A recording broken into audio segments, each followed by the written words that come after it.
Welcome to the Cherry Picker, the horror movie podcast where we like to kill people, but not really. I'm your host, Zach Cherry. With me as always is...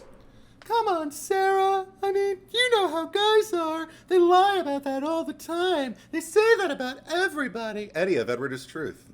And joining us as a special guest star today is our editor. Hello. Yay! Hello.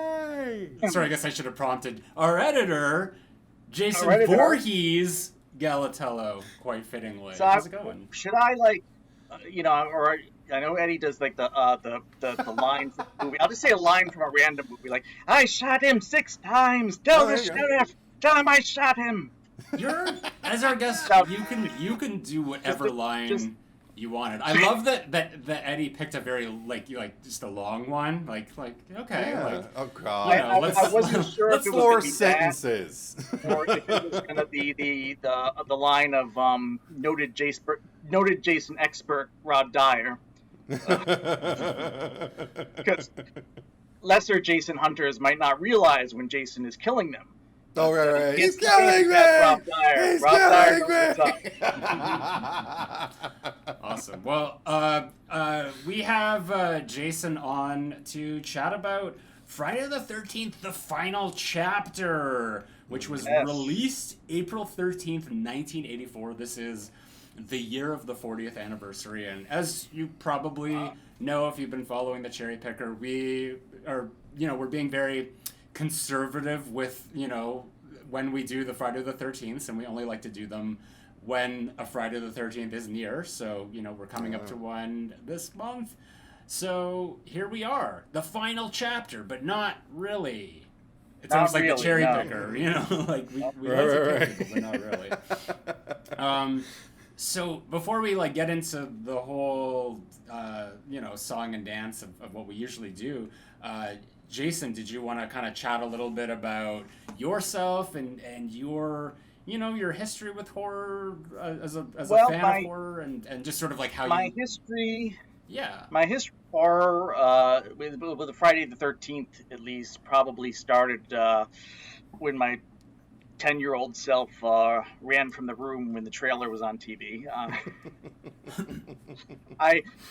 I was really it's weird that I became a big horror person because I was just scared of everything back then. In the den in our house, my parents both read Stephen King, so they had like the hardcovers with It and Pet Sematary and all those, and I didn't even like being in the room with the books. That's how neurotic I was. But then I became a teenage edgelord dealing with the clinical depression and anxiety. So I guess that's when I started with the horror. Originally it was in high school, and I was just trying to maybe the bullies won't pick on me if I act crazy, and so then I figured I had to, I guess I had to watch these things, and because I watched The Shining, and that scared the hell out of me. I think I was in senior year in high school, and but I loved it also. The first time I watched a slash movie, I think it was maybe Jason Takes Manhattan or something like that. First several that I watched, I would actually watch them in fast forward, so I could find out where the scary parts were, so I could find out where the jump scares were. Oh my God! And then I'd watch it again in normal speed, and I would know where they were coming. It's first Halloween.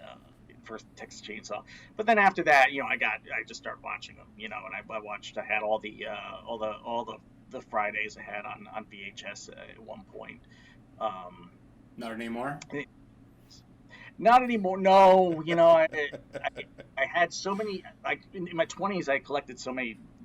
Back when the Saturday matinees and the Suncoasts and stuff like that were at the mall, and I had all the Bond movies up through GoldenEye, I think, on VHS. I had all the Jason movies on VHS. I had all the Hammer, Frankenstein, and Dracula movies on VHS. Nice. And then the first time I moved in my adult life, and it was the late aughts, and I didn't even have a VCR anymore at that point, and I ended up throwing all these things away, and I was like, So yeah, it's like I was telling Zach what we were talking one time about the DVD of, I forget what movie we were talking about, and you're saying, oh, this you're sending me the Zach sends me the the movies, so if I want to watch them ahead of time, and also for using them for the editing process.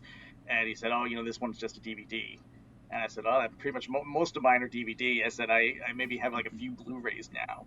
And I said, I got tired of buying the same thing over and over again. It's like, and I think maybe in some states it might be against the law to buy Weekend at Bernie's after you've already bought second time. So. They might send people in the white coats to come, and yeah. So I think I'm gonna probably buy the I know there's like a nice set that's like 150 with as all the Friday the 13th. So I might when I was when we started talking about me coming on to do the Fridays, I started watching. Yep, there it is. Yeah. I started watching them all, and I think they were on HBO. They were on Shudder at some time. They were on HBO at some time, and then I do have this. I got my. Hey. Very nice. Now we're all just gonna hold up our collectibles. All of our Jasons. I've got my Blu-ray with the bonus for Crystal Lake Memories, all the documentary. Yeah. Cool. Yeah. What convention did you go for that to get them? No. Several.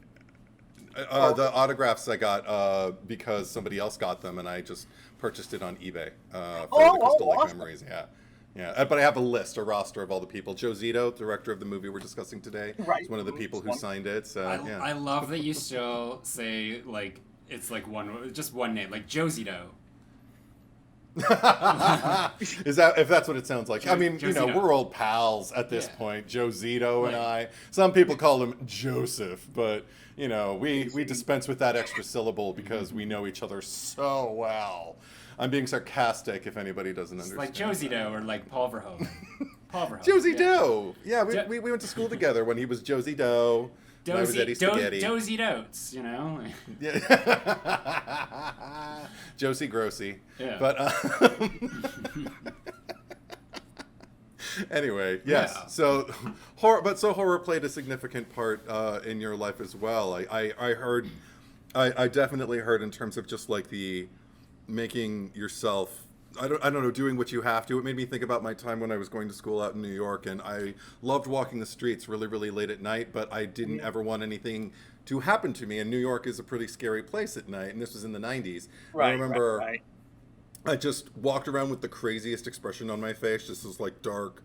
Like, it's not hard for me to look scary either, like just something about the way my face is engineered. But I just remember looking around with like this tortured thing. I wore this long black trench coat and just kind of looked tortured from like, I guess, at midnight till 4 a.m. some nights because clinical depression. But I remember nobody ever bothered me. It was 19, nice. I think I was working at like in the mall, and I was working at like at an arcade, and they expected us to be like the security guards as well as bullying other kids for the quarters and stuff like that. There's just kick them out, so these guys, I'm like, I'm small, I'm like 5'6", so everybody was like, I'm gonna kick your ass in the parking lot later. I'm like, and all this kind of shit, I'll be waiting for you when you walk into the garage, all this shit. So I just went like full Jack Torrance on one guy, and I was just, I'm gonna bash your brains, and it, it worked. He backed off. Awesome. Did I do the whole stare monologue after bash your brains in? Yeah. Awesome. I love it. I'm gonna have to start pulling Chucky out on people. There you go. It's one thing after that the mammoth the first half anyway of the Bonds, and like I finished that late at night, and then I was lying in bed trying to go to sleep, and just out of nowhere I think, you know what? I didn't hear Chucky. I hope that little guy's all right. Chucky is, he's dormant at the moment. Who knows when he's going to come out. That would have been, like, Bond would have been going, my name is Pussy Galore. Yeah. Chucky is a Bond girl, for sure. For anyone who has no idea what we're talking about, so the Cherry Picker After Dark, which is the bonus episode that we have every month, it's a Patreon exclusive. last month it was, we Edward and I have been ranking all of the James Bond movies, so we did 1 to 14. So part 2 is going to be at the end of this month, so something to check out. I'll go through more of the Patreon stuff in a few minutes here. But, Chucky, Chucky is like a Bond villain, too. I like to, whenever Chucky comes out, it's always, there's, you look for the one character in the movie who's like, who would embody Chucky the most? Like, I don't know who it would be in this movie yet. Well, I'll figure it out as we go through. Maybe Chucky will come out. But I always like to say for Halloween 1978, I like it to be Linda PJ Souls, just because there's something about like the peppy energy. But she's also got a bit of a bite to her, just like, and it's the scene when they're in the car, just like, don't touch the blouse, idiot. It's expensive. Well, which is the one that says, "Hey, speed kills"? Is that Annie? That's Annie. But then Linda would say, that's just almost like a Chucky thing. But... Yeah, she'd be like, "Well, are we still on for tonight? Bob and I have been planning on it all week." You can even do the one that I opened with, just go like, "Oh, come on, Sarah. I mean, you know how guys are. They lie about that all the time." I don't know why I'm even trying. I don't know if Chucky is. Oh, what's that character? Samantha. That's Samantha, the loose girl, the one with the reputation. Not loose. She's the just designated shoulder of the titties. Yeah. Yeah. But she's the one who everybody lies about. She has one until like 5, and then everybody just. Yeah. Right. No, I say loose in quotes. I didn't do the air quotes. I'm sorry for people watching. There's the air quotes. The loose girl. Yeah. But no, who knows who Chucky will be? We'll find out as we go along. But I mean, I just feel terrible for you, Jason, because you had all the VHSs, and those are like the Paramount ones, especially. Like I feel like VHS are getting so expensive just for like. I would have held on to them if I'd known. Like, who would have thought that people would actually be, listening to records like vinyl again? Like that was like, like that, and then going to in my lifetime, Spotify to, just iTunes and stuff like that. The idea that you would want to have to take the needle and go and find what you want and hope it didn't skip, yeah, those were great times. I love the ASMR of the record player. I love just dropping the needle and just hearing that before it starts and everything. Like a lot of people do it for the sound enhancement because vinyl's supposed to actually be kind of like the best sound quality that you can get. And I'm not saying that that's not true, but I really don't care about that. I actually want a record that's a little warped so it'll make more noise when I listen to it. But the VHS, it makes your record nothing is enhanced on VHS. That is a commitment. That is a pure nostalgia trip, I think. Is the VHS. But and also, like I noticed, like watching YouTubers and stuff like that, a lot of people do have like the old VHSs and stuff like that behind us. I wish I'd at least save the boxes, It's a commitment. Like, I was in my 20s. I pretty much bought a lot of VHSs, and then since then I only I'll buy one if I'll buy. Now I start buying them Blu-ray if I see them, but I'll buy something. I usually watch it first and see if I want it. And then I buy it because I used 100%. To just buy a VHS tape of something, even if I only saw it once. Zach doesn't relate to us because I feel the same way. They were doing press for the new Beetlejuice, and Jenna Ortega was saying how she's really gotten into collecting VHS now, and the journalist was just like, "Oh, really? Like, what do you have?" And she's like, "Well, I only have Evil Dead 2." So I guess she's starting to, but it was just like she's poser. Just like, really into it. Yeah, I know, right? That's the most posery thing I've ever heard come out of her mouth. That's why I will forgive it, because it's the only thing. Everything else has been profound and witty. I love her, but no. But unlike the records, I mean, VHX, the tape actually deteriorates, doesn't it? Yes, 100%. And no enhanced picture, no enhanced sound. Yeah, you can't say that about VHS like you can about about vinyl, but that's why you just have VHS to put on the shelf. Like most people collect it, they don't even have a VCR I still have my old VCR too, hooked up to an old TV. I never use it. It's right beside my television, and I'm like, maybe someday. I don't know. It's almost like, keeping, in case of emergency, break glass, in case I really need a VHS experience, or something on VHS that is never streamed, that has never been burned to YouTube. Who knows if I'll ever use it. I'll keep you posted. Even the poor people that had Betamax. Oh, God. Which lasted... Oh. Yeah, there's like the 8-track of video. Yeah, Betamax is like the HD DVD. Because that was like the red version of Blu-ray that just Blu-ray. Because that was the big battle between the two. Like which one would be triumphant? And now, like, of course, we're into 4K. So it is baffling to me to know that like there are people who have not gone on from DVD, but at the same time, I get it because it's like, how many times in your life are you going to replace the same thing over again? Like, for me, it's like, I'm going to do it. I'm like... Because I think, I didn't buy any of them, but my family had, my stepfather had the Laserdisc player, which lasted a little bit longer than Beta, but it was like the in-between thing between VCRs and... and you had to, the things were like big, like a record, and you had to flip it over, midway through the movie. And, but yeah, I mean, people thought that was going to be a thing for a while. And then, I think, you had a bunch of movies for that. But yeah, it's like, so technically there's some movies that I've had, I think, 3 or 4 times if you count the Laserdiscs.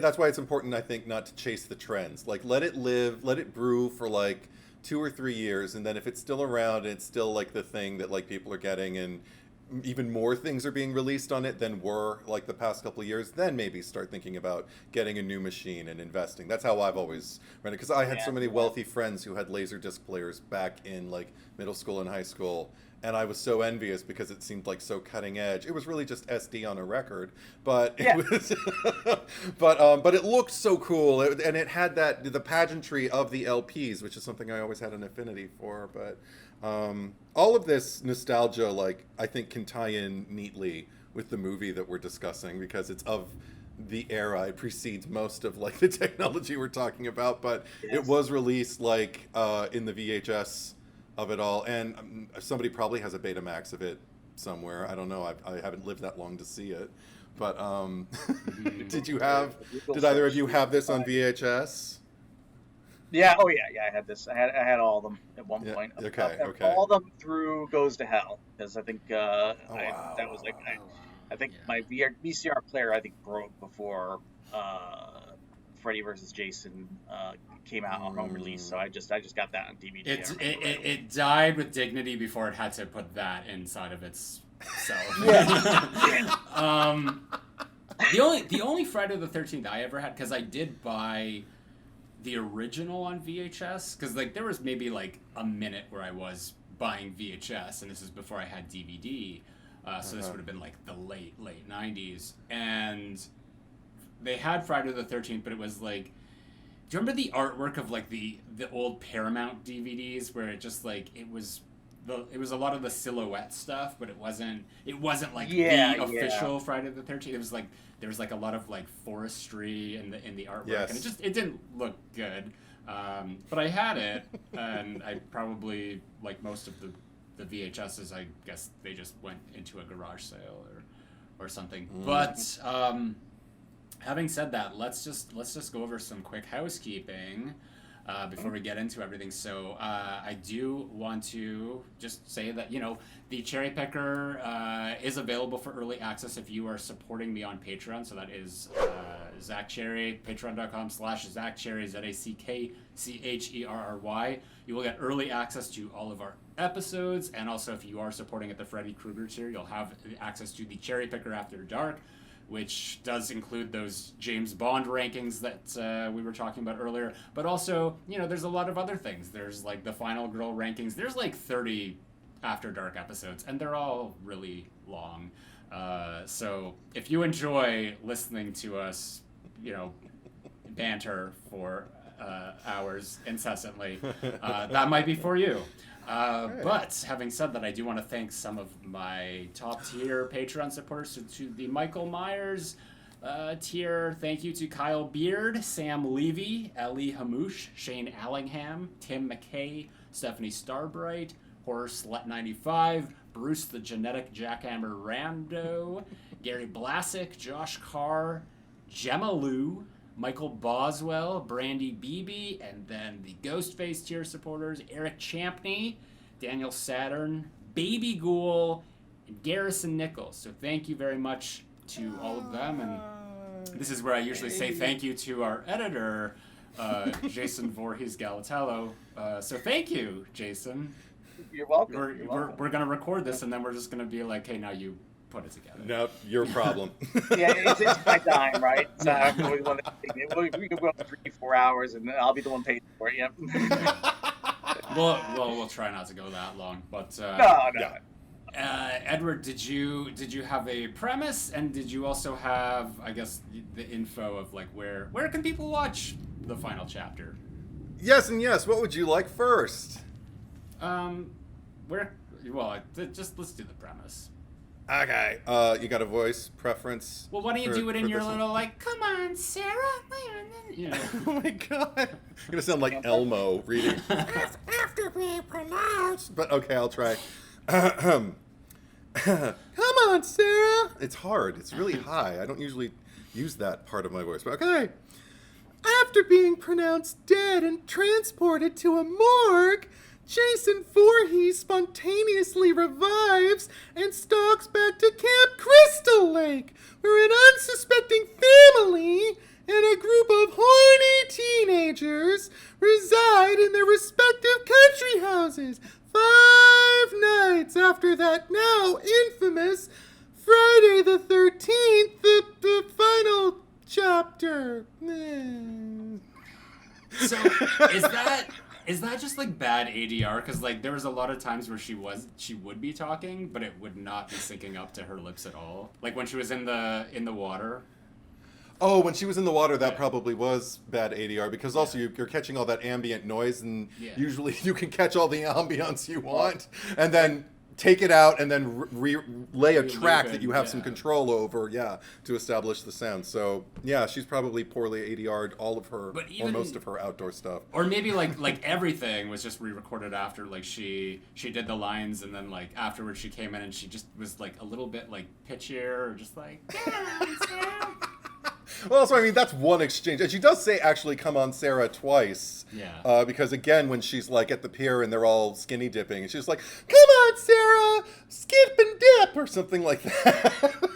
It's, I guess it's just a place where she goes. It's very, I find it kind of siren-y myself, like, beckoning me to watch the movie more so. Yeah. I find it kind of, charming and sweet. Yeah. I don't sound that way. I sound shrill and off-putting. Where can we watch Friday the 13th for us non-collectors? As of right now, it's not streaming as part of any subscription-based platforms, but it is available for individual rental via the usual suspects like Apple TV, Prime, and YouTube. I checked. And for physical media releases, they are included in the most recent single Blu-ray Steelbook from 2023 that has original poster art on the front, and it's scrawled on the back, Jason's body has disappeared from the morgue. And then there's also, you showed off earlier, Zach, the 2020 Scream Factory Deluxe Edition of the whole saga. And then also what I showed off, my tin, the 2013 Complete Collection of the whole saga as well. Yeah. Does the 2020 collection have the reboot too? Yeah, right? This one? Like my... Yeah. The 2009?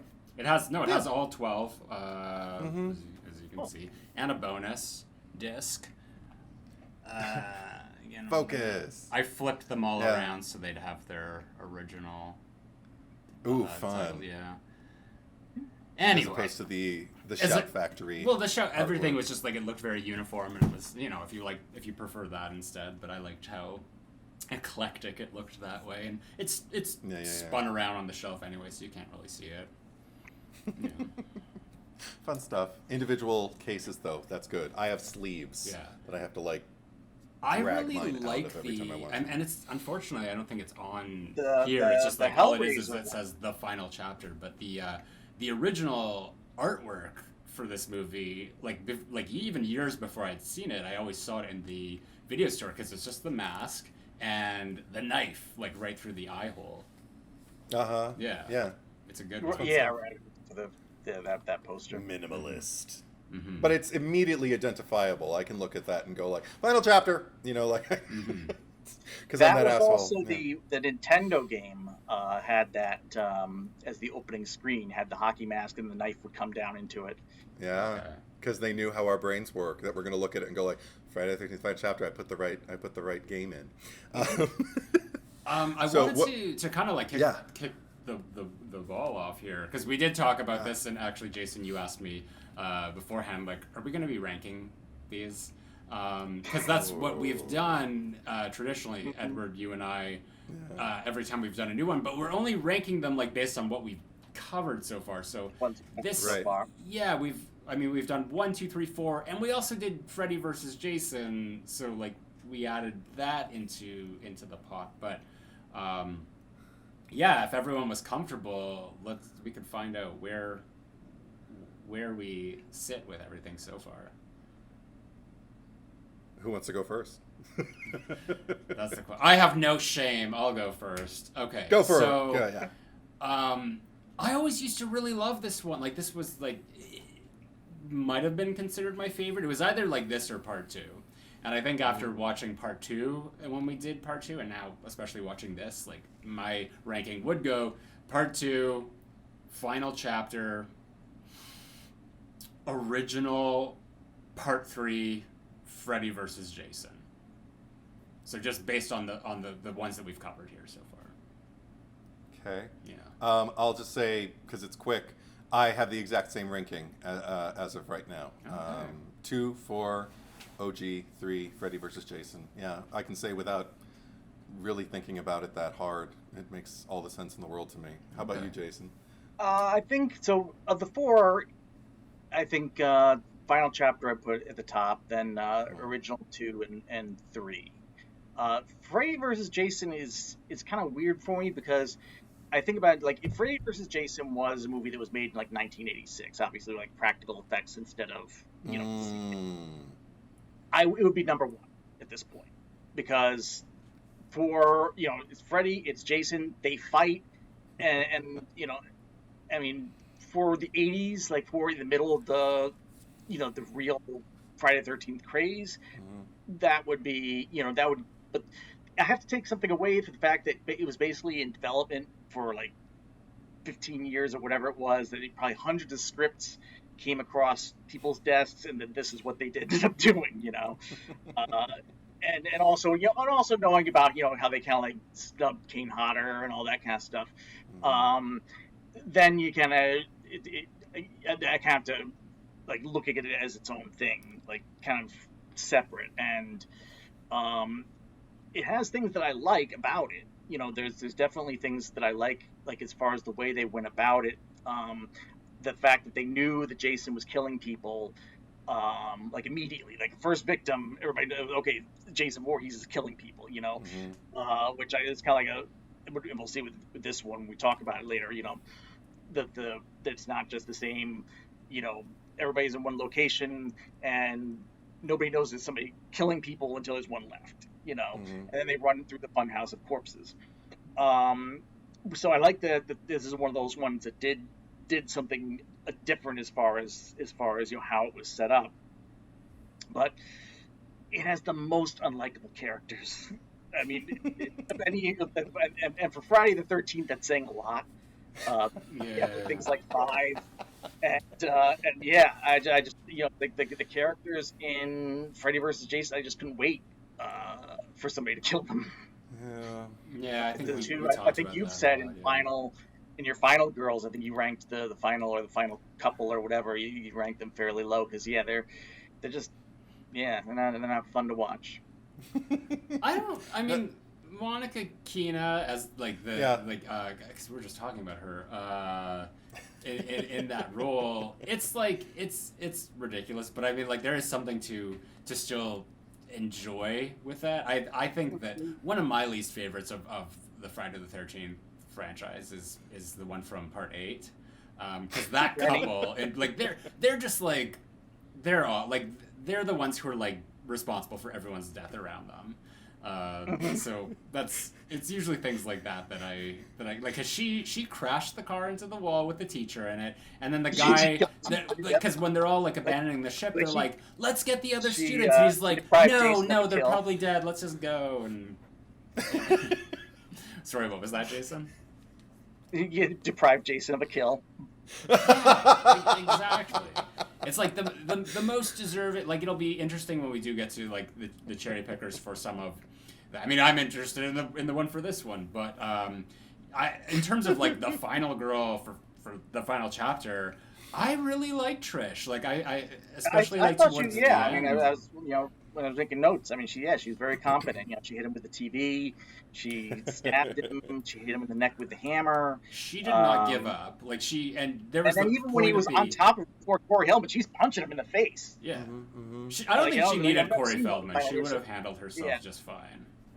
Yeah, I agree. I also, the thing about Trish is, like this movie, my initial kind of like launch screening with this, I think the first maybe 3 or 4 times I saw it, I wasn't that wild about it. I remember this was the one that initially made me stop, that made me just kind of, when I first was running through this franchise, I was like, I don't think I need to go any further. I'm not really... Maybe it should have ended here. Maybe this movie shouldn't have even been made. And I have turned around subsequently because I think I paid closer attention to Trish. And I think it also helped watching interviews with the actress whose name I can't summon right now. But I just remember seeing her talk about like journaling as the character. Kimberly Beck is the actress's name. Just seeing and seeing her talk about like the history of like being the character, being a kid, but the eldest in like a divorced family, and how she felt like she needed to take her little brother under her wing and all of that. I was like, oh, okay, all of that's there. Like, yeah, now that you bring it up, it wasn't really pushed to the forefront because the movie isn't about Trish. We have so many other storylines going on with the other kids who we also care about, probably more so than any of the other movies prior to this one. But at the same time, like that, it works to the movie's benefit when it works, but when it doesn't, I think is when I feel kind of shortchanged of exposure, time with Trish as a character. Also, I think it was because the first time I ever watched the movie, I wanted the paramedic played by Frankie Hill at the very beginning of the movie. I was just kind of like, oh, that's my final girl. Because just the fact that everybody... No, that's the paramedic, not the cop. Because I know there was the female cop, and I made a note of it when I watched it this time. They're like...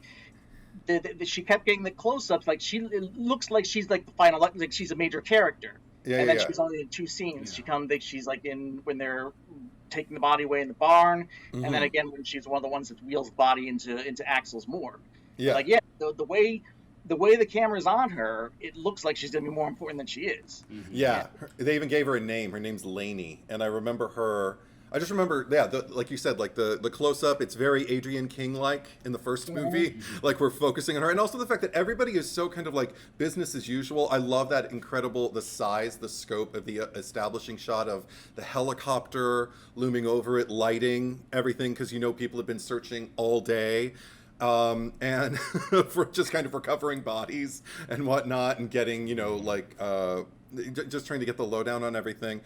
And it all zeroes in on the one person who seems to be taking in the fact that she should be scared is this character. And then when she didn't get to be there after the movie gets handed off to Axel and Nurse Morgan. Was she given a name?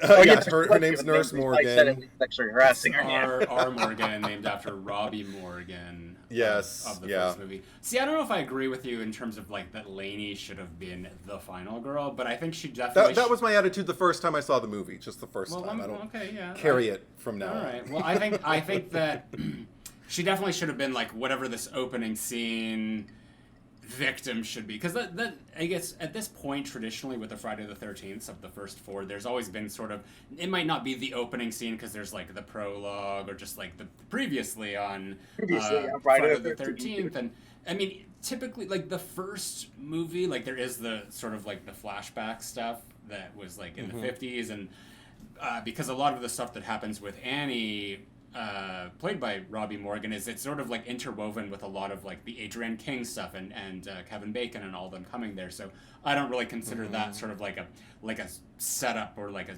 like a first kill or standalone set piece. But like once we get to part 2, we do have Alice in her apartment, and then in part 3 we have the Harold and Edna in the little convenience store shop. So that's sort of like that's the opening scene. So here in the newspaper it says it's a cafe. When I know, that's why I didn't know that. It says like husband and wife killed in cafe. In the ones that Rob is when I think I can't remember if it's when he's first showing Trish or when Corey Feldman's looking through them. Yeah. And I'm like, cafe. And then I thought about those two. I thought that was like I thought it was a convenience store. Yeah. It looked like it's a little bit of everything. Yeah. It's also a laundromat. You can hang your laundry. There's a mini golf course in the back. It's a small It's a petting zoo. It's a rabbit hutch. It's everything. Yeah. They're just like all in one, like Harold and Edna's. What was the fishes? Remember, there's that whole thing about like the name of the fish because we couldn't actually read what it said. I didn't write it down, but the last time we covered it in the old pod. There were 2 names we could not read, and I think one of them was Hero.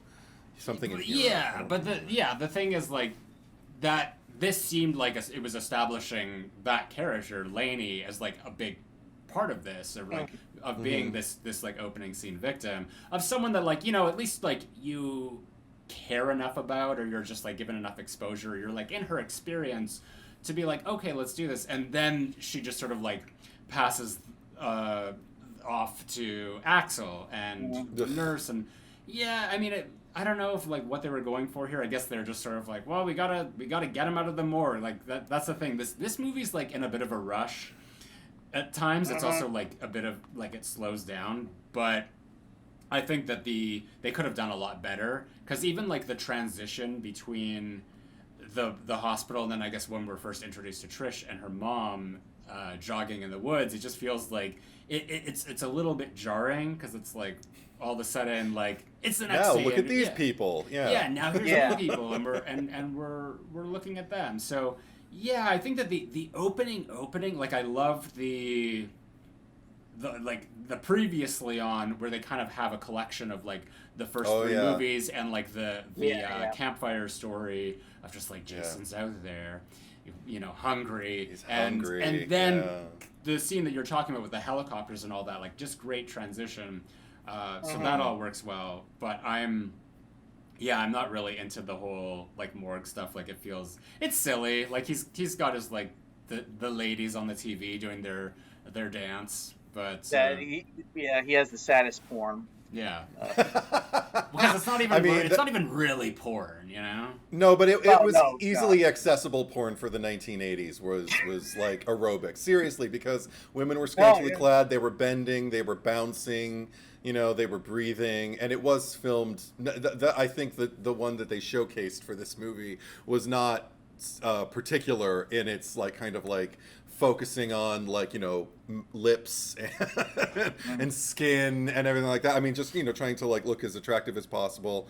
It was a thing. It's kind of a bygone era now, what with the advent of the internet and how accessible nudity and sexual activity footage is. But it was a great gateway, just right up there with like Sears catalogs and JCPenney catalogs and things like that. And I also noticed like how many times they reused the same sort of trope of Jason's hand or arm just like falling out from the gurney. Like it's just like you already did this, and they just kept doing it. I mean, I guess to different reactions each time. Axel's little Jesus Axel Christmas might have the best reaction.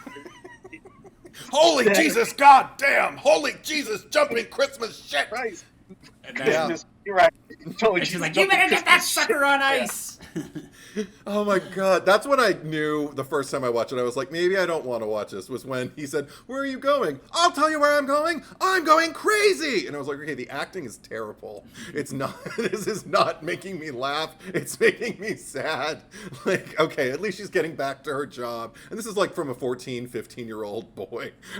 Just kind of like, could he just kill one of them? Like, but apparently, to speak to what you were talking about, Zach, Joe Zito actually thought with this film, what he was doing was creating some kind of like sustained wait period for the audience, because I guess he was getting pressure from the studio to bring Jason back, pretty quick.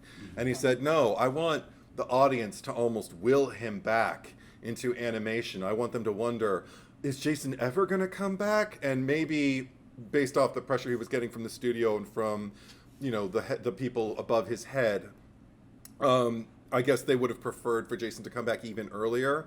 But for him, this was like a point of like building tension and building to the point where we're saying like, are we ever going to see him again? But I mean, seeing the breath come when they shut that door, when he's being shut into the drawer and everything like that. That for me, I'm just kind of like, okay, he's going to come back. There's no movie if he doesn't come back. So it didn't work on me. This to me just feels mostly it reminded like me, seeing them all. It just mostly feels like a Halloween 2, the whole thing with like the nurse and the paramedic and that, of just recreating that scene. But not as good. What's her name? Karen and Bud. Oh, I don't. Yeah, Bud. Yeah. Right. I remember. Yeah, Bud. At least he looked good naked. I didn't like the character, but he looked good naked. I don't want to see Axel naked particularly. But what were you saying, Jason? No, I said that scene kind of reminded me a little bit of 5 also, because 5 did have like a lot of scenes that like completely like the diner scene. It completely takes place in a place that's not visited any other time in the movie. Oh, right. It's like a completely separate scene between 2 completely separate characters. I think you see the truck driver or whatever that was driving the van. Yeah, you see him, you saw him for like a couple seconds, I think, in the opening scene, but yeah. And then, so it kind of seemed like that, reminded me of that a little bit, where it's like, okay, the scene is here for a reason, I just don't know what it is.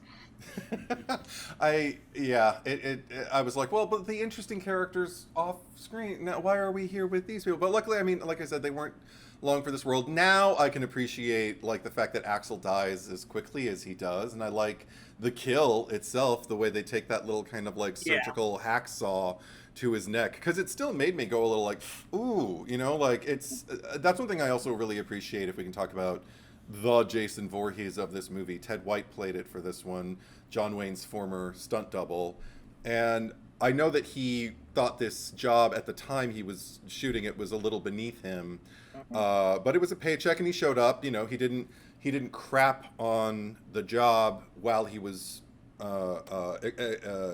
executing his performance, but he learned to really truly appreciate it years later when he realized how many fans he had.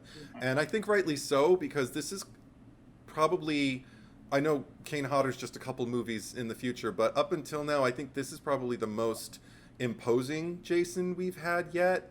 There's something about like the rapidity, if that's a word, of his movements, and of just like his focus and his attention, and the fact that when he's manhandling these teenagers in these situations, I can feel a force, like coming from him. I can feel them struggling, and I think everything that he put into it paid off ultimately, because it made Jason feel like a threat again, as opposed to, and it's not the fault of anyone who worked on 3, except for the fact that it was all shot on a 3D camera, so everything was so much farther away or so much closer, you couldn't really use the depth of field effectively for anything other than the 3D effects. So I felt like Jason was a little less imposing in that movie than he was in this one, even though apparently, there was an attempted assault. Yeah, they also did because I think for like 2 and 3, they kind of kept Jason hidden for a lot of it, just very much like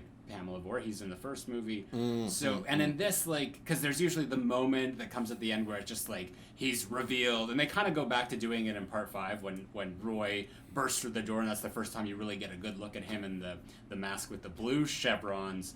But in this, like, we're seeing Jason a lot. Like, we see him, pretty much like during most of the kills, like he's on screen, so it's not like just like the hands or whatever. And I think that really helps this Jason be more imposing, because you do get to see him. Yeah, those fingernails. I think there was like no reason to hide him, because we see it's Jason. It's the body. We see him come out of the morgue. So I think like, well, I mean, 5 obviously they kind of try to keep it a mystery of who exactly it is, and and then, like what you said about 3 with the camera, the 3D camera and everything. Mm-hmm. Also, like, I loved just the tiny details of like his fingernails, even though it it doesn't follow any kind of like continuity or anything like. But I don't care, because how much continuity has there been between movies up until now? The fact that there's even a Jason at all is shows that there's no attention to the continuity.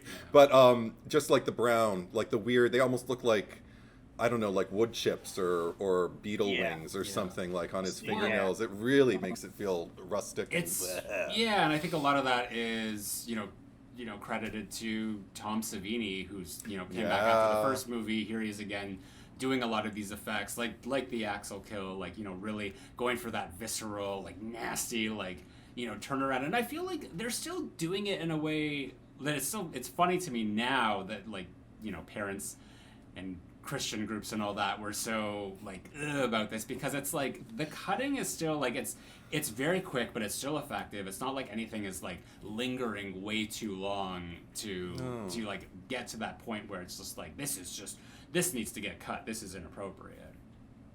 Yeah. And also, I mean, another thing I remember hearing Ted White talk about, again, he thought the job was beneath him, so he didn't really care about the lore of Jason. He just kind of thought, I'm going to do this whole thing as if I'm like an escaped convict, an escaped killer who just wants to kill again. That's all he wants. And I think you can feel that urgency in these kills, which it just kind of feels like, once again, like every cylinder's firing. Whereas, like, again, with part 3, like the last leg of the franchise that we had as we stepped into this one, because of the 3D aspects and because of like some of the non-Savini things that are equally iconic, but maybe not quite so effective in the scare department. Like I'm thinking about, is it, what, I always forget his name, is it Nick, whatever the fuck, the guy who's pressuring Chris Higgins to have sex the entire time, the eye popping out into them. I mean, you can full on see like the wire that is on. It's so obviously not his head when you're doing it, whereas there is a mock-up head in this one that always stands out to me that I think is done so well because of the way that they shoot it, and that's on Teddy's, when because you only see it in profile, number one, and it's a blip. And it's when you see him getting, stabbed basically through the screen and and you just kind of see it in profile in darkness, and it looks real enough. I'm still. I didn't realize it was a mock-up. Yeah. And there are photos of that actor like standing there next to it, and they're both going, like with their jaw dropped, like in that just kind of blank, stoned expression. So yeah, it was so nice to see. My mom had seen this before and she thought it was dumb, but she watched it with me again, this particular screening. And while Jason, just to praise Savini a little bit more, as Jason's head is falling down in the climax onto the machete, and just like the expressions, the way they're shifting while it's happening, because it's not even like he's registering pain. He's just kind of placidly just, I guess this is happening right now. And my mom went, oh, and I'm like, good. That's what you're supposed to feel. I still feel like that's the best Jason kill of all of them. It's pretty damn good. Yeah. I mean, the way it's set up, everything that like builds up to it, and everything that follows. I don't even remember all the different Jason kills, because it feels like he's just sort of like, chained up to the bottom of the lake, or what happened to him at the end of 7? Oh, he goes back into the lake because the dad pulls him down. Yeah. Yeah, the dad pulls him down. Oh my god, when we get to that one. Yep. Yeah, which no, I remember reading that was like a conflict between, I think, the director and, was it assistant producer or something like that, because the director wanted him to be like all gross and like a I zombie. think she was like the line producer. She wasn't even in. She wanted she didn't want the zombie look, so he kind of ends up coming back as normal. Which I think if it was more like like the first 2 movies, was it 2? No, it's 3 that has Pamela Voorhees come up, right? At the end. Yeah. Oh, when she comes out of the Camp Crystal Lake. Yeah, out of Crystal Lake. Yes. Yeah. So it was. I think it would have had more punch if it was one of those, like that kind of a look. Yeah, I mean, maybe the lake has regenerative powers that just sustain. That just like wait. But I also that was another thing though. It really made me, because I did watch the 2 sequels prior to this one before I watched this one because I wanted to get a timeline. We had a lot of questions in our previous pods. We were kind of trying to figure out what the timeline is and exactly when is it Friday the 13th and when and how much time passes. And based off of the day and night scenes, this movie begins on Tuesday the 17th, day 6 of all of the things that have happened. That's when we meet the it begins the night of Monday the 16th. That's when they cart Chris away that morning, and then that night they collect Jason. The next day we meet the Jarvises and the teens, and that's the night that Tommy sees a bare back and goes nuts flipping in his bed. And then the next day, Wednesday the 18th, day 7, is the day and the night when all the shit hits the fan. That's when we get the skinny dipping. That's when we get the porn, the old vintage porn. That's when Jason cleans house. And that's when... and I can't tell if it's night or day, but conceivably, like, the movie could end in the wee small hours of Thursday the 19th, day 8. Yeah. So if anybody's wondering, it's really I paid attention. So the actual Friday the 13th, was that the first night of 2, or was it I can't remember if they had like a first night. It was. They had a first night in 2, and it's the second night of 2. That's when all the shit hits the fan. Yeah. Yeah. That's Friday the 13th. That's what I figured. Yeah. Yeah. The night that it ends, the night with the the Jason mother is talking to you and the sweater and all. Yeah. Yes, that is Friday. And then it starts because then it's like the morning. Like, where's Paul? It's the 14th. And I don't know where he is. Yeah. Yeah. And then what I called the general store, but now I guess it's a cafe, petting zoo. Because I always thought that happened that same morning, but the language that they're using makes it sound like no, there's no way they could have recovered all those bodies and cleaned all of that up and had even like a body count that soon, and then had the news team there. That's all happening that night. So that's happening the night of Saturday the 14th. And the fact that she's even watching the news of like Ginny getting pulled out and yes. into the ambulance. Where's Paul? Yeah. And all of the stuff at Higgins Haven happens the next day on Sunday the 15th. So what's hilarious about that movie is they're talking about the weekend that they're all going to have because the movie's supposed to happen on Friday the 13th. The weekend's already over. They're all getting there on Sunday. So I'm like, okay, someone did not pay attention. Someone didn't care. I'm already putting more effort into figuring this out than the screenwriters did. And I love that. I bet you the 2 stoner ones were the ones that made the plans. Yeah, that would have been great. Chili and what was the guy's name? Chong. Chong. White Chong. Oh my gosh, I don't remember. Just remember Chili. Chuck. Oh my god. Chuck? That's what it was. Chuck, yeah. Chuck and Chili. Chuck and Chili. The names. Very alliterative. I just like Vera. That was it. I agree with you guys. She should have been the final girl, yeah. Yeah. In 3. Mm-hmm. Mm-hmm. Yeah, but in this one, like, I am happy that I get to at least kind of see the moments that Trish was talking about, like the way. I think that's another thing is like I'm not a huge fan of Dana Kimmel's character Chris Higgins in the 3rd one, but she gets some screen time. Like she gets to occupy the frame a lot in a way Trish doesn't, and I was just kind of like, oh, okay, because by the time it's in the last movie. It's so much Dana Kimmel and her Jason, and then in this one, it's kind of like a lot of Trish, Gordon, Rob, Tommy, Mrs. Jarvis, like everybody kind of gets their moment. In addition to the teens that are all getting killed off and stuff, so it's kind of like the Scream 4 of the Friday the 13th. So we're just like the 4th movie. We're just like, well, we're just gonna have all these characters, and they're all gonna get their screen time, but very little when they have to share it. What I would have liked, maybe more, because like this is sort of like almost like, well, I mean this predates it, but when you think to Child's Play 2 and like Kyle and Andy and like even Halloween 4 with Rachel and Jamie, because I don't think that it's lost in the movie. Like I think that it's that's probably one of the strengths here is the Trish and Tommy of it all, which considering how little screen time Trish does get, that it still resonates that this protective and Mrs. relationship. Jarvis too. You really, for what they have, you really like the family.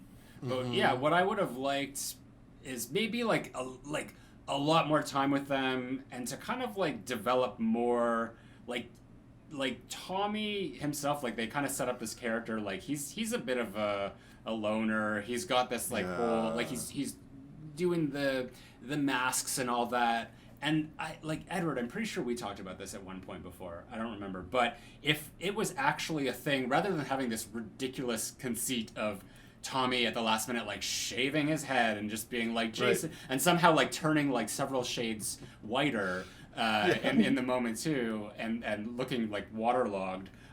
If Tommy like had whatever condition Jason did, because like clearly you know that's established. It's never really like specified what is wrong with Jason, but if like Tommy had a very similar thing, and maybe then that's like why he makes the masks, because he wants to wear them. So just like to kind of like have a parallel between like your hero and your villain, and to give like the family a little bit more depth because of that.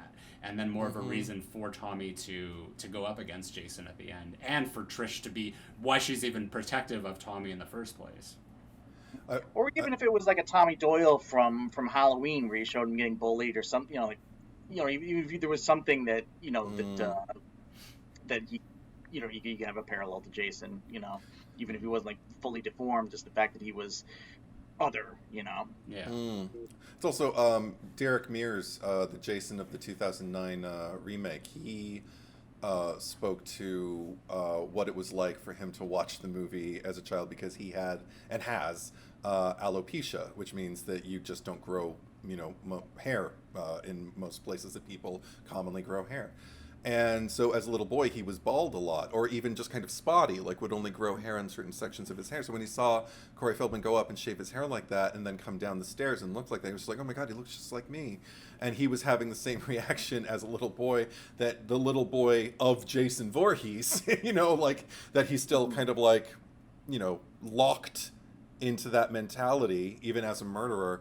Just that thing that makes you kind of lock up and freeze and everything like that, which I always actually didn't have a problem buying into, because this has now become a franchise that's built off of like the only way to stop the killer is to appeal to his backstory, to like pretend you're his mother, pretend you're him as a little boy, do something that's just going to make him stop in his tracks and wonder, what's happening? Is this real? Are you really here? Who are you? Like that kind of thing. But if he had been a kid with either, whether he had alopecia as well, or even Down syndrome, like the way, the original Jason was designed to have, like, with a little bit of an exaggerated deformity to make him a little bit more monstrous as the nightmare boy out of the lake.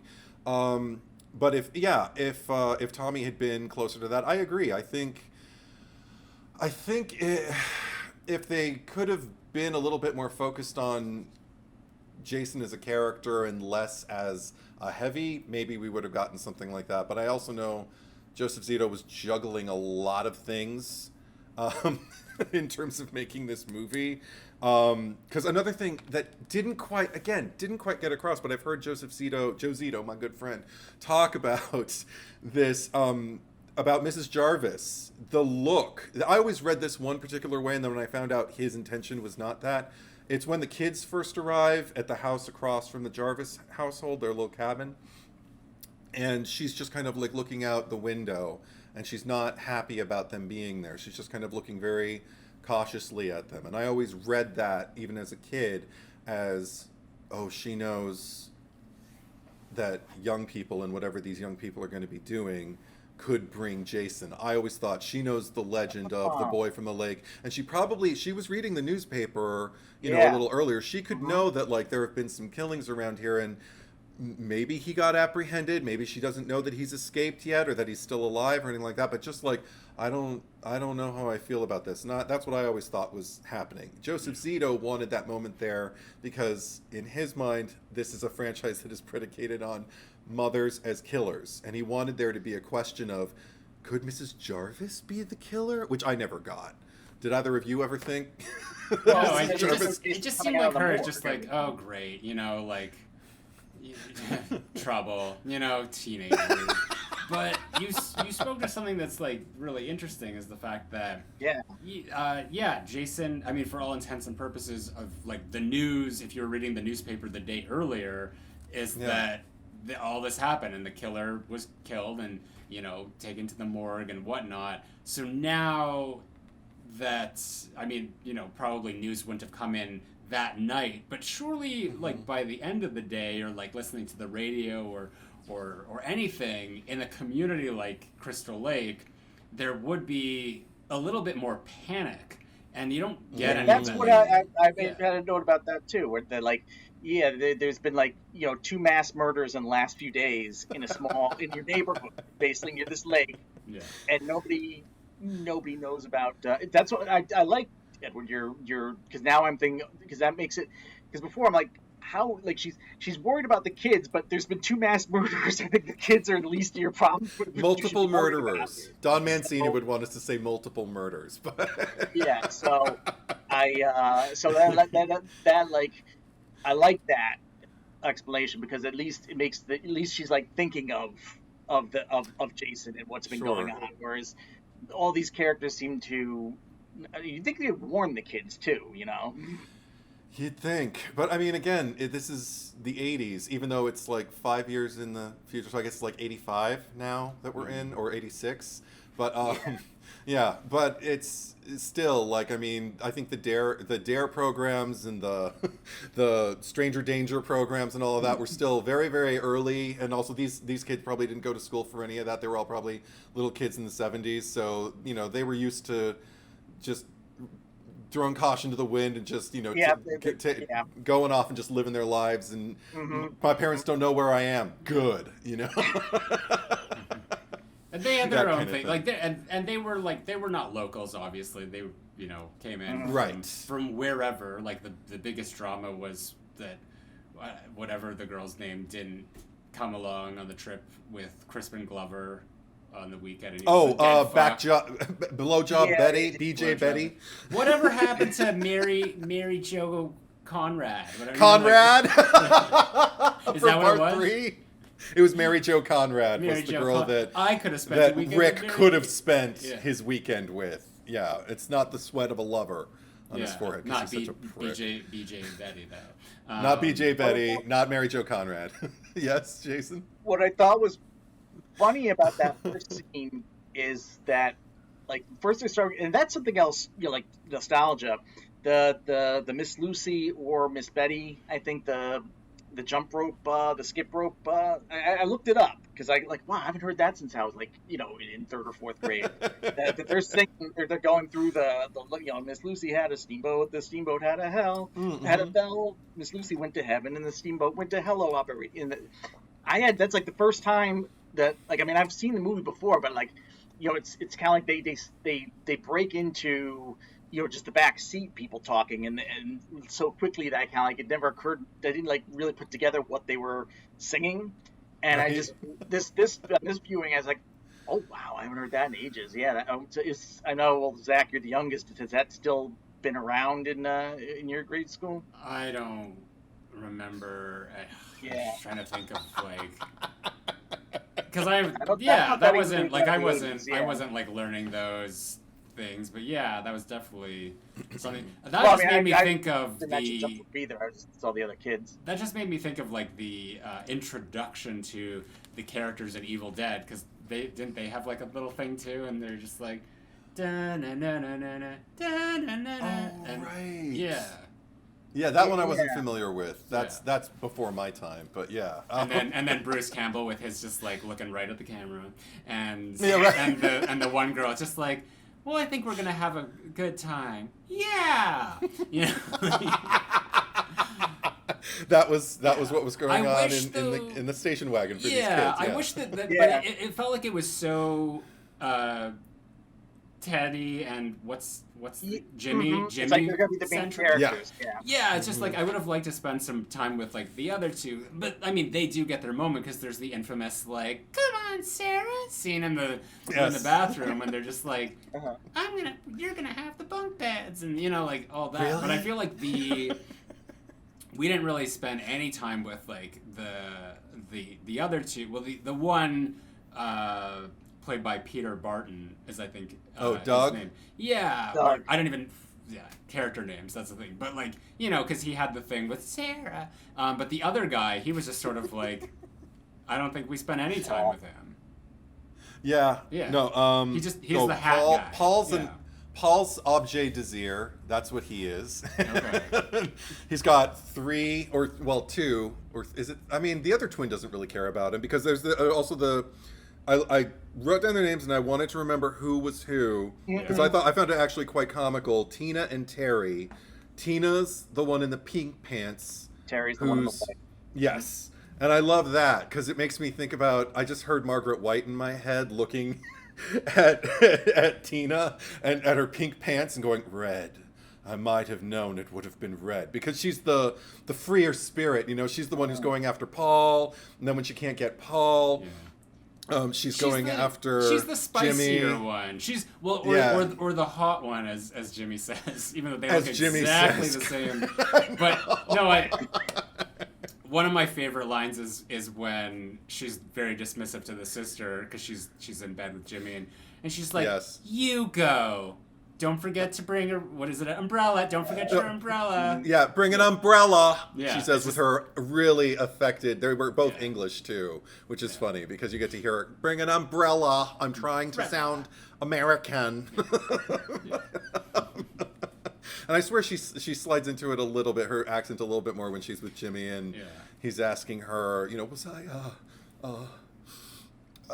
I a dead fuck? She goes, actually, I think you were amazing. And I'm like, there it is. You're English. Were they the actual, was it like Double Mint gum commercial with like the twins on the bike?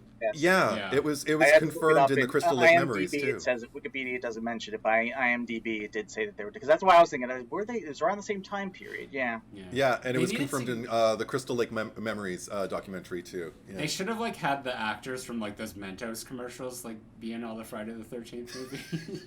The Mentos commercial, Das Freshmacher, because those all looked like German or they're very European, yeah. Yes, very Eastern European. The one that I remember the most is the guy who sits on the bench with this paint, and the painter's like, "No," and he's like, "Oh," and then rolls on it just to give it the pinstripe look, and he's like, "Yeah, Mentos." Yeah, right. Yeah. And I remember the guy who pretended to be a mannequin for no discernible reason other than to hold up the Mentos at the end and go I pretended I was a mannequin successfully. Mentos, das Freshmacher. But the one I remember the most is the one where he's trying to cross the street and he just ends up going into traffic, open the guy's car door, climbing through the back, and the red, and then run to the other side of the street. Yeah, nothing's gonna stop him. I don't need Mentos to be doing bullshit like that. I can just do it. The antics you'll get into, nothing will stop you. Nothing gets to you. Staying fresh, staying cool with Mentos fresh and full of life. Look them up. They're on YouTube. Yeah, I don't remember that. Mentos freshness. Fresh goes better with Mentos fresh and full of life. Yeah, I remember that. Mentos, the fresh maker. Das Freshmacher. I don't.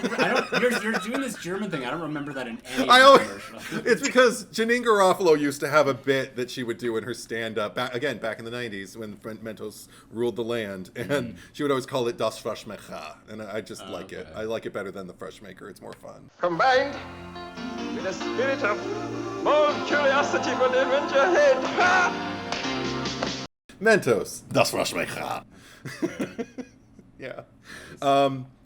So, Friday the 13th, the final chapter. It makes me think about that.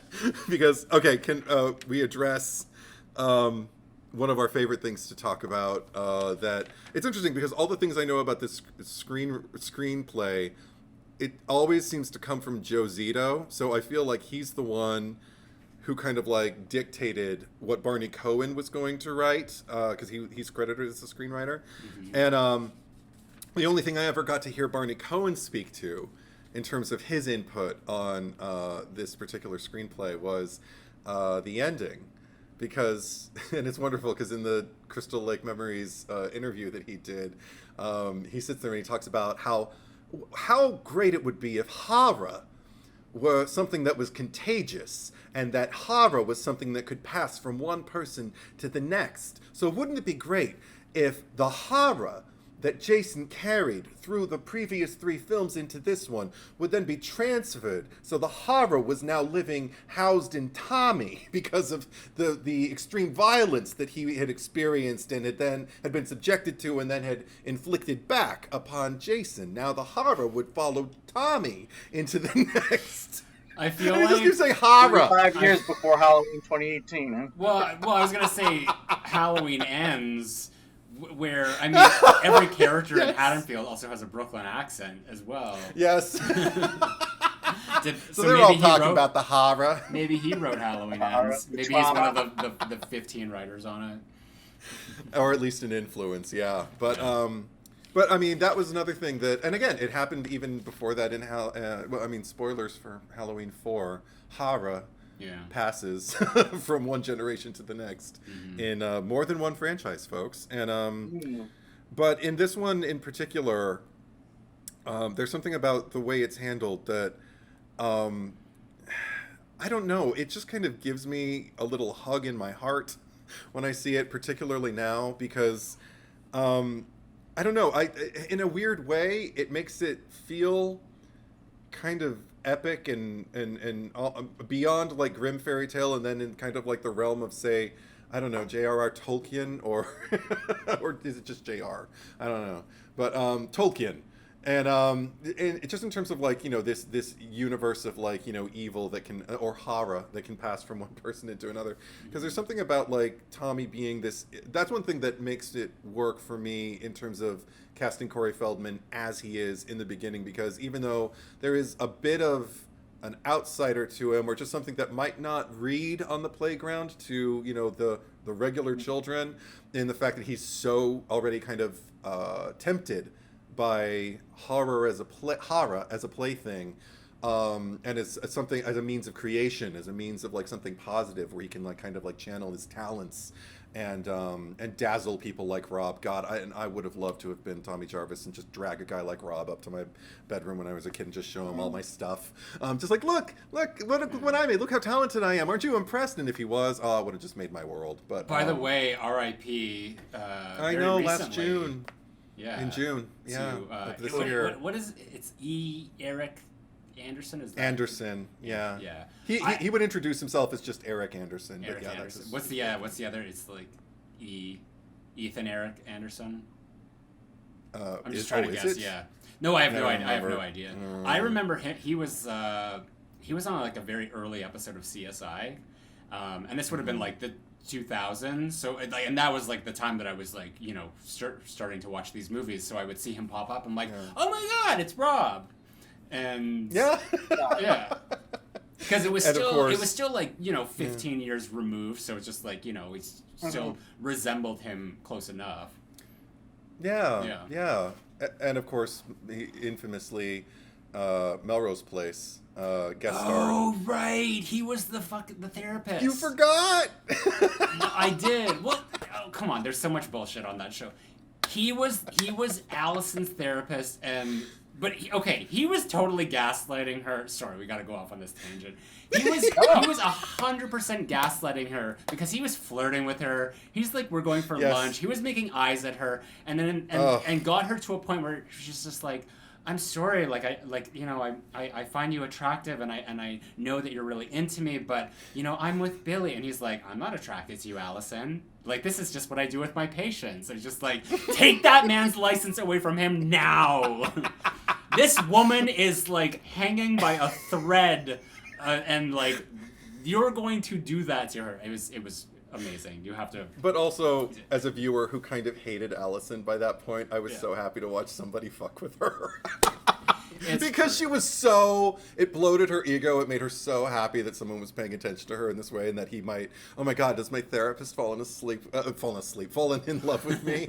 And does he want to sleep with me? Oh my God, yeah, Freudian slip. He was the one who kind of like awoken the nightmare, that like the repressed memory from her past about which we won't go into. Yeah. The dark secret. Allison, I mean, okay, if Melrose Place was a horror movie, Allison would be by default the final girl, because she just has the most trauma in her life. And then Amanda would be like the girl from Part 7 Friday the 13th. The one is just like, my daddy bought me these pearls. Like, there goes the neighborhood. Tina? No, Tina's the main. No, Tina's the main girl. I forget the name of but the one with the pearls. The Oh, one who's just okay, the blonde one. Okay. Yeah. Hey, is this the way? Hey, Tina, is this the way you wear your jackets in the loony bin or whatever she says? She's got a jacket on backwards of a guy who wants to sleep with her. Yeah, she was a bitch. She was great. I don't remember her name. I'll remember it when we cover that movie, though. I agree with you. Although, just to close the book on Allison, she was a sloppy drunk, so I don't know if she'd be final girl, but depends on the season. Well, it depends on like the movie, because sometimes like you do have like the final girl is overcoming some sort of, you know. That's true. Jane Levy, Evil Dead remake, exactly, or reboot rather. But Eric Anderson in this one, though, I really appreciated his contribution. I mean, you know, I never read it as weak. His like, he's killing me. I always thought it was just him warning her, like, because he's also telling her to run. Yeah. But like, this is how bad it is, Trish. He's killing me. You need to get the fuck out, girl. So I appreciated that, but I also just liked, I don't know, the fact that he was looking for Sandra. We never. Nobody ever chimes in with a definitive pronunciation on her name, but she's the one from part 2, the one who arrived on Thursday the 12th, and who Zach's favorite, I think, feature of her character is the fact that she's the one who, when they stop by the log on their way into Camp Crystal Lake, or, you know, on the way to, like, across from Camp Blood, she just kind of looks around the forest and just goes, this place is kind of spooky, and just walks deeper into the forest. Spooky. That's, I think it's funny that, because I always forget that they're supposed to be siblings. Or they are. They because are. it's like, didn't she just die like 2 days ago? Like Rob comes in there and he's like this expert on all things Jason. He's got these like clippings. Like, girl, you've been obsessed about Jason before your sister even went missing or was killed or whatever. She's been dead for 5 days. 5 days. Yeah. So I think that's enough time for him to like realize, oh, she's missing. Oh, she's been pronounced dead. Oh man, I better get out the guy's dead, but now he's escaped the morgue. And, so now I'm just gonna go find out for myself. I mean, I guess that does explain why he wasn't like didn't bring more stuff to kill Jason with. He had his little pocket knife, he had a machete, and then he had a deer rifle. And, they got. And also his map got trashed. I always loved it amidst like the rifle that's like and everything. Jason was the one that crashed that, right? Yeah. Oh, 100%. Like, but that's the thing. He was like, he went into the tent. Like, he was looking around for him. He's just like, I'll mess with you, Rob, my arch nemesis. It's just a weird thing, you know. I mean, I guess he's close by because it seemed like he just pitched a tent in the Jarvis's backyard. Yeah, basically. Because like Trish is like she goes to find him and she finds him like that. Yeah, but that's a good point. Why wouldn't Jason just take all of it? Like instead of destroying the gun, I guess he doesn't like guns. Maybe he's making some kind of like political statement about like, this is not how we do things at Crystal Lake. Get over here. I have a gardening tool that I want to use on your insides because I'm Jason and I sound like this in my head. But no, but I do like the fact that like I don't know, the whatever, the burgeoning love story, if we can even call it that, that's happening, you know, the little magic between Trish and Rob doesn't seem like it's so much that I'm like, oh, come on, guys, get your minds together, get your minds in the game, come on, eye on the prize, you need to know what movie you're in. It's just a kiss on the cheek, and I actually always feel a little enchanted by it. I'm just kind of like, oh, they're sweet. I hope these two kids make it. I know they won't, but I'm kind of rooting for them in my heart. Mm-hmm. No, I agree. Nobody agrees. I agree. Okay. I believe you, Tommy. No, I thought it was a cute moment because like clearly she's just like, yeah, like, you know, you can come and have a shower anytime you like. You know, we're always home. The doors are never locked. Yeah, right. And he's kind of like, yeah, okay, and like kind of a little resistant himself, and he's like, well, I better kiss her, you know? Yeah. Like, if this was a Disney movie, you would have, like, the sha-la-la-la-la-la, don't be shy, you know you wanna try, go on and kiss the girl. Kiss the girl. Whoa, whoa. and also just like, I guess, juxtaposed against like all the, it's not like there's that much sexual activity happening in the house across the way, but because I mean, even I think Jeff, I want to call him Jeff, not Jeff, Doug and Sarah, that's how memorable he is as a character. Yeah. Most memorable thing he does is, ho, ho, ho, ho, Yeah. drop the soap, good buddy, ho, ho, ho. And then Jason immediately, like Jason did not approve of that joke. Yeah. Just kind of like, stop And making then light of this. overkilled him too, because like afterwards, he did the little like bolt through the head and the side of the wall there. Yeah, yeah. And then just like left him. It looked like he grated his neck, if not just pushed it onto the broken shower door. And we don't see that, right? No. We just see we don't see when he comes forward. She just sees it when she walks in, right? We don't actually do putting his face there. Okay. That's Which I also want to address. Oh, what were you going to say, Zach? No, go ahead. Well, because you said at one point, I don't remember if it was on pod or off pod, but I feel like you addressed the fact that like the girl, Sarah, went off to go like blow dry her hair, and then only to go back and step into the shower with Doug. And I felt like, well, I think he was taking too long. I feel like because I watched it like through a lens, because I had it in my head like, does she just go like blow dry her hair and then go like, okay, I'm gonna get back in the shower now that my hair is dry, I gotta wash it again. What she said? I want to hear more of you singing or something. Yeah, like that? I think he just like, because she said something like, meet me in the bottom bunk or whatever, and I think he was just taking too long, so just went to go like investigate and everything. Here I'm like arguing with you like you posited this, but I don't even know if you remember it, but I seem to recall you like saying it at some point. She's kind of set up like a potential final girl as well. I liked her. She was like, she had like this sweet personality. She reminded me of what's her name, Maddie from the from Part 7. You know, the one. Touch my ass. Right. Where she seemed like like a nice person, and it's kind of like, yeah, it sucks that Jason's gonna kill him. Yeah. But what were you gonna say, Zach? No, I was just gonna say. Well, I mean, like that group in particular, like they're kind of useless. Like their whole purpose is just go there and be extra bodies for Jason. Essentially, like it's like comparatively to Part 3, where the group there is still like the final person that makes it out of it. So it's like if in a different universe, if there wasn't a Trish, Sarah would have probably been the final girl in this situation. But I guess because she she succumbed to the temptations where Trish didn't. Trish, she got a kiss and just like, okay, because it was like in that at that time that like they were still in the 80s tropes for being like, don't have sex. Well, he killed Ted, and I'm pretty sure he's a virgin. Yeah, but he's also kind of a schmuck, so it's like you can't just be. That's true. Like you have to be like pure and virtuous, like all.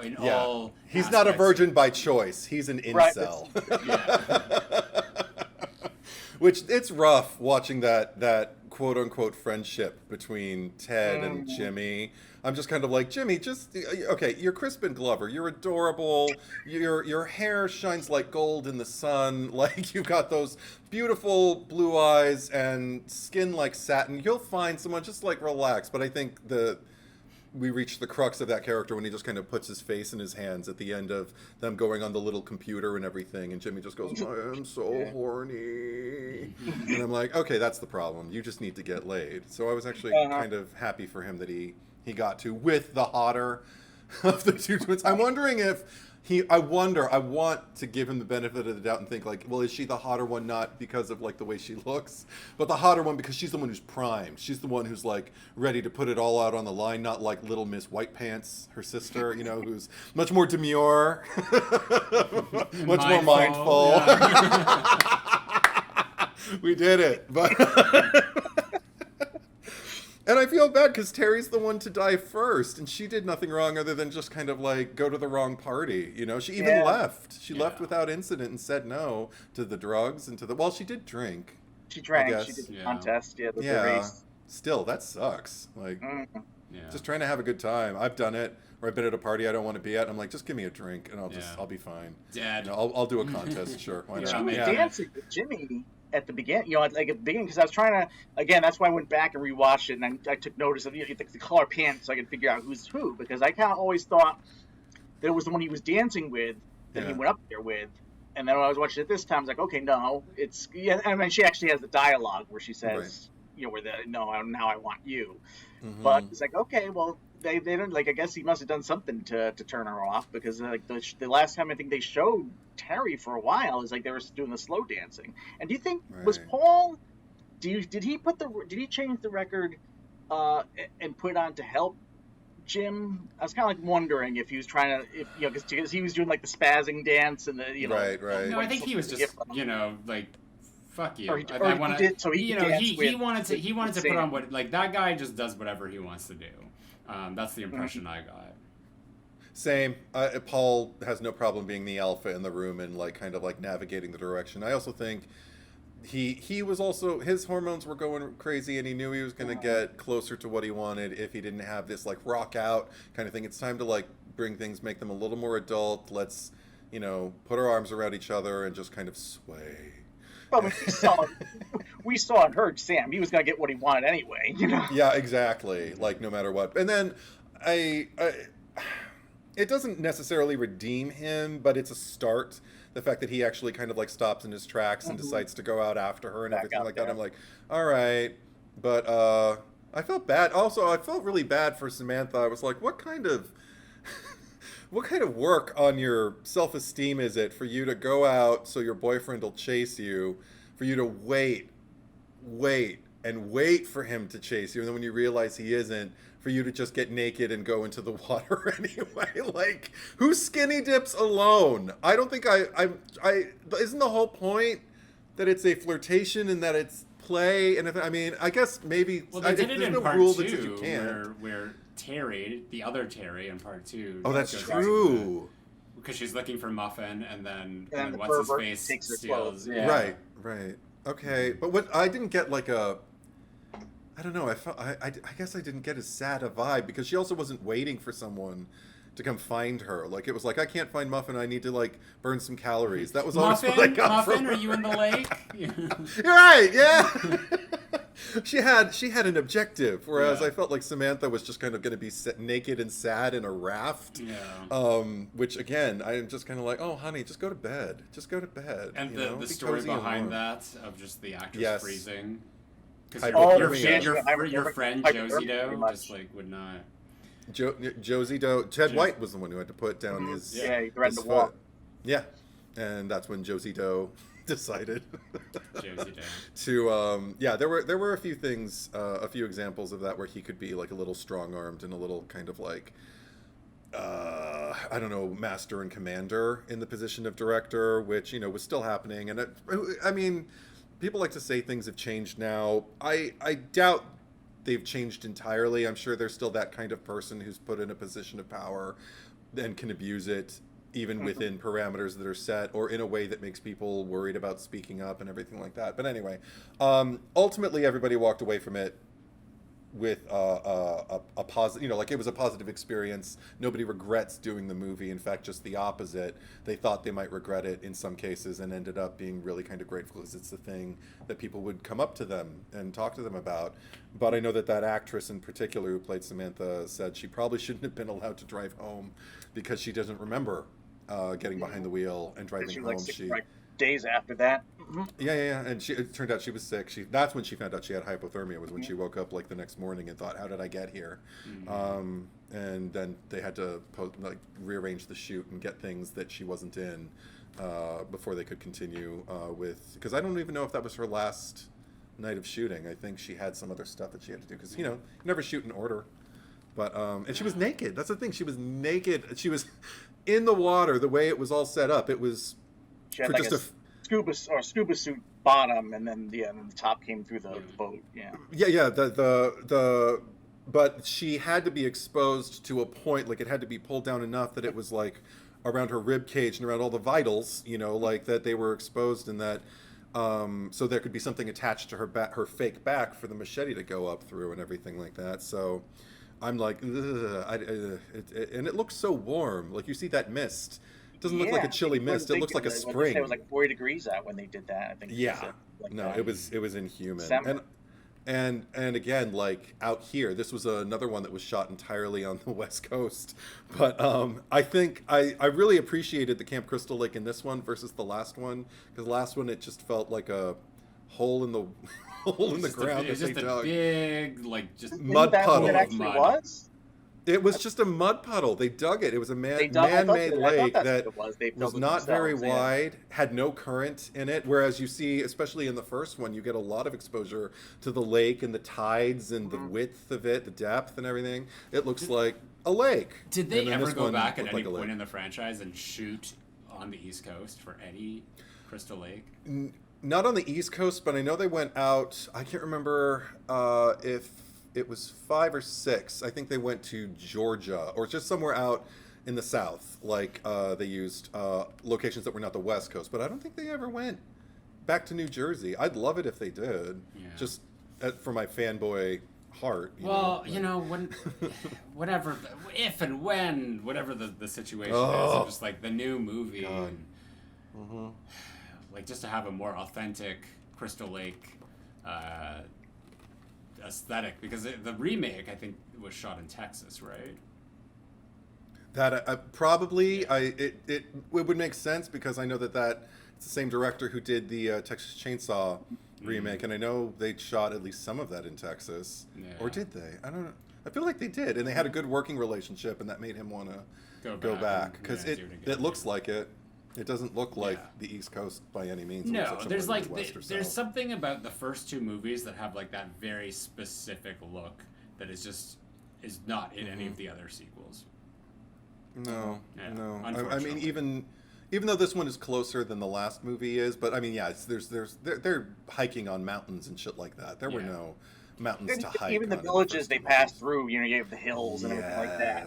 Yeah. Well, because like beautiful, like like I grew up in Ontario, and there's a lot of places that resemble like the locations of the first two movies in Ontario. So seeing the first two movies like always kind of like brought back that nostalgia for me of like summer and camping and like going to these places. So you don't get that, or at least I don't get that with any of the other movies. So hopefully whenever they do it, they choose to go back somewhere. They can film it in Canada. Like it's just I've seen Crystal Lakes there.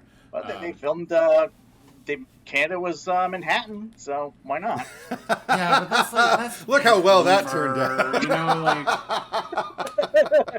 Vancouver, Manhattan, like it's not the same thing. Did they do Freddy? Was Freddy versus Jason filmed in Canada? I want to say yes. Yeah, I haven't inkling that it was. Well, probably because like the actors, a lot of them were Canadian. Catherine Isabelle. Yeah. Yeah, I feel like that's all for a reason. But and also, especially at that time, I mean, everybody was shooting up in Vancouver, especially Halloween Resurrection. Yeah. So I wouldn't be surprised at all. I dropped my phone. I don't even know where it is, so I can't look it up for you. But it's okay. I'll look for it after. I did want to ask you though, Zach, because it was a point that we brought up on the last one for Hellbound, Hellraiser 2. Yeah. And we talked about a particular stunt that someone obviously performed when they fell down onto some padding and everything like that. And I was like, and that's going to cycle around and happen again in this movie. Did you spot it when there was a stunt woman who fell down on, obviously? I didn't. I wasn't looking, but I'm assuming. Are you talking about when Trish goes out the window? Yeah. That would have to have been.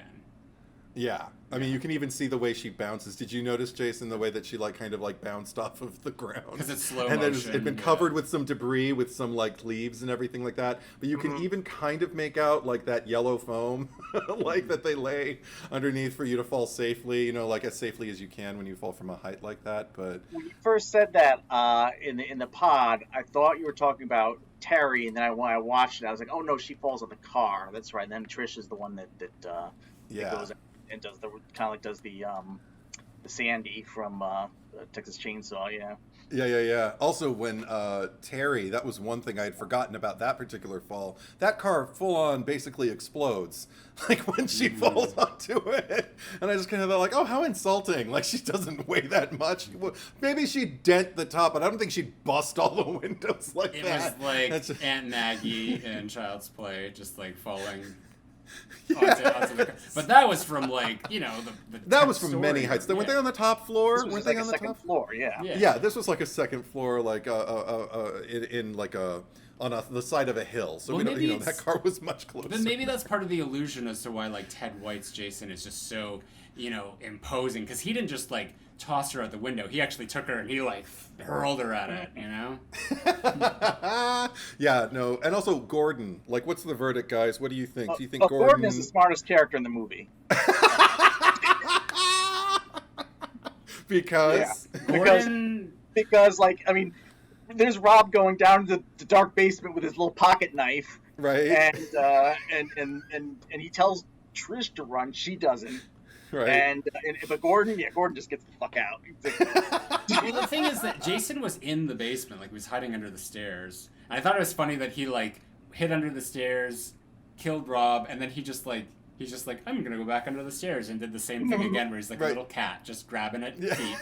But I always thought that like, because Gordon is not thrown out the window, and it wouldn't make sense because Jason wasn't under there, but it just seems like Gordon saw a body or multiple bodies upstairs and was just like, fuck this, I'm out of here, because we don't see him again at any point. And Gordon is always running off. Like Gordon is just like, he's just like, fuck these people. Every time they open the car door, he's just it's a good change of pace from Muffin, who was just an idiot. So now, is Muffin, I know this question about Paul, is Muffin alive or dead?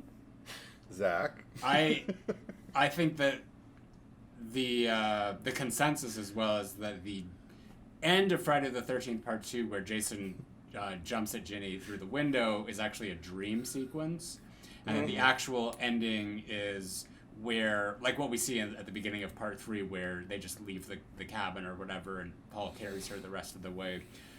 So because we see the mangled dog with the ribbon that is Muffin's, like earlier on, that is actually Muffin, and Ginny is just having a nightmare because she doesn't know that Muffin is dead, and so she's just seeing Muffin and Jason in her nightmare.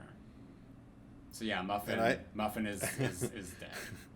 And so I believe it's basically the night the actual narrative stops when he's taking her, when he's carrying her away. Okay, I was wondering like where because I know like that it's supposed to be, no, that was, everybody says that was a dream sequence. I was wondering when, at what part. Yeah. Well, I believe that Muffin literally does become those very hot dogs on that grill in the jump cut. That Jason makes sausages special, leaves them in a sack for the for the camp counselors to find, and they're like, "Hey guys, let's have hot dog." That's what I think happens. That's my headcanon. Like the old cook, he's got that thing at the gas station where it's just the meat hanging. And... Very much so. Very, very TCM. We're talking about a TCM a lot in this particular episode, but it also makes me just want to address one more thing, because Leatherface ran a lot, and one argument I would get in with people often, and if anyone is listening, Jason runs the first 3 movies that Jason is a heavy. He runs in every single one of them, and I remember I'd get in arguments with people who had not seen the entire saga or who hadn't seen it in a long time. And they'd just be like, Jason doesn't run. And they'd get angry around 2009 when the remake made. And he wasn't even running. He was kind of hurrying places. Maybe it was running. I don't know. But he wasn't, jogging or anything like that. But I just remember getting in arguments with people who'd be like, Jason does not run. And I'd be like, yes, he does. Watch 2, 3, and 4 again. And they're like, what? When? And I'd be like, in 2, he runs when he's under the moon, like holding his little... pitchfork underneath the moon. He runs in 3 when he's chasing, I mean, again, could be a dream, but on screen the character is running after Chris Higgins toward the lake. The boat where she is. Okay. Yeah, towards the boat. And then in this one, obviously, like he chases Trish out from the teen's house into her own or toward her own, and then he bursts through the window. But you even see a flash of lightning, and he is booking it. You know, he's got little arms going and everything. So the game, the Friday the 13th game, because you can play as the different Jasons, and they each have their own like abilities and skills, and some of them move faster than others. So it's kind of like a benefit, like, you know, this one might be stronger, this one might be faster. So I think that the speed of them is based on like how they moved in the movies. So the one, basically 6, the cat turned him into Frankenstein or a zombie, and then all the ones after that kind of, which may make sense. He's nowadays that, you know. But Jason in Jason Lives, like I don't remember. We'll have to watch it again, but I remember the one scene where he's like rushing through the wood. Like, it's just like he's not chasing anyone, but he's just moving really quick. Like, he's like, I'm in a hurry, and then we see him wearing those tight pants. Yeah. Yeah. I remember those tight pants. Yeah. It's such a weird shot in that movie. But I think that in the game, it's been a while since I played it, but the Part 4 Jason is one of the fastest ones, because we even see here, like, because the number of times they run back and forth between the two houses, like he's right behind her the entire time. Yeah. Jason gets some. Yeah, right. and especially doing that and then moving all the bodies around. So I'd love to see the In a Violent Nature version of this movie, where we just watch Jason, like, you know, grab the body from here. We're gonna put this over here next to this, and then we're gonna put this, because when they come in, like Terry or Tina, like the body that would be kind of in the front of the house, neither of them are there. Oh, and right. Then later on, then later on, it's like another door that she goes to, and it's Tina, and then she goes to this door, and then it's Jim hanging there. Yeah. But yeah, so I'd like to see, you know, him moving the bodies, you know, kind of cleaning up some of the blood stains so they don't know anybody died there, you know. I love the fact that like Trish, because she goes out the front door first, and like the twin is lying there, and it's like you could just step over.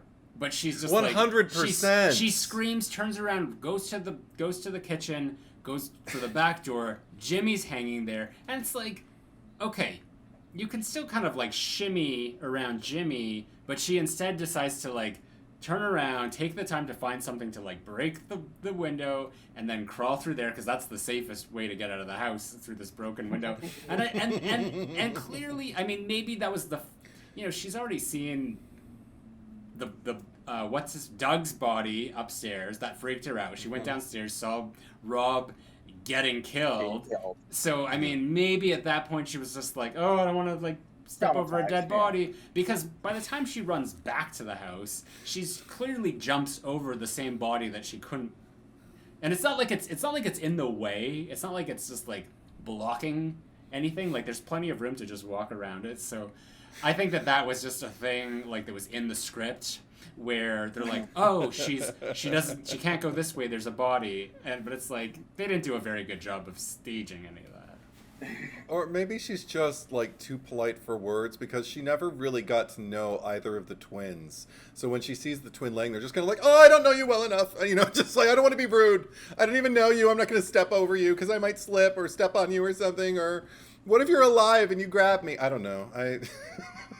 I don't know what possessed. It's whatever possessed Jamie Lee Curtis to drop the knife at the end of Halloween. You know, the first time she dropped it. She looked at all the gore on it and thought, oh, I don't want anything to do with that. So she's just like, oh, dead body. It's the last thing I want to see right now. At what point does Trish drop the machete?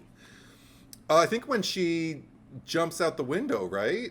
Because then she got up and she started running, and she didn't. Oh, wait, no, because then she has it in the house. Yeah, because she has it in the house at the end. She had something in her hand. I think it was the knife. She had a knife. Well, no, I don't think jumped through the window and dropped it. She didn't drop it. So what happened was, okay, when she runs back, like after all the hullabaloo of like climbing out the window and all that and coming back to the house, because she's, you know, she has her moment and like Tommy lets her in and she's nailing it shut, and then Jason comes out of the or jumps through the window and grabs Tommy. Okay, so she had the hammer. She takes the hammer, and when she does that, Jason drops the machete there, and then Jason bursts through the door and he takes the hammer and throws it at the wall behind her. So he never reclaims the machete. So then, like, actually, this is good continuity when she does come back to the house, because she sort of just grabs it off of the ground, Right. and then because she senses him behind. So that was the Tommy, you were supposed to leave. And then, I'm gonna give you something to remember us by.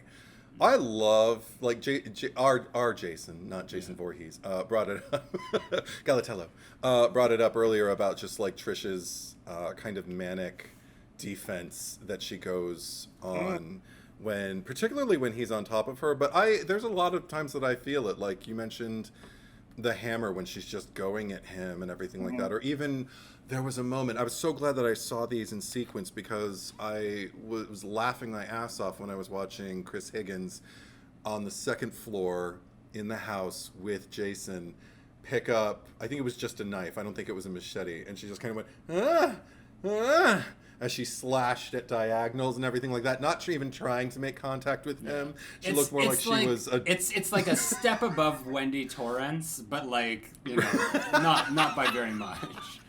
But she's not very confused. She's just like, you get away from me, you. Look, I can slash at the air. You don't want to be this, mister. And then I'm like, oh, God. And I was laughing my ass off because it just looks silly. And I think it was also because of the 3D again. Mm-hmm. In this case, I know also Ted White told Kim Beck, like, give me everything you have. Like, I'm protected under here, so when you're hitting me, like, I think the hammer, it was fake. It had a rubber end, but it could still do some damage. But he said, I've got the mask. I've got the mask under the mask, and I've got padding. You just give me everything you have. I'm a stuntman. I've trained. I know how to take a punch.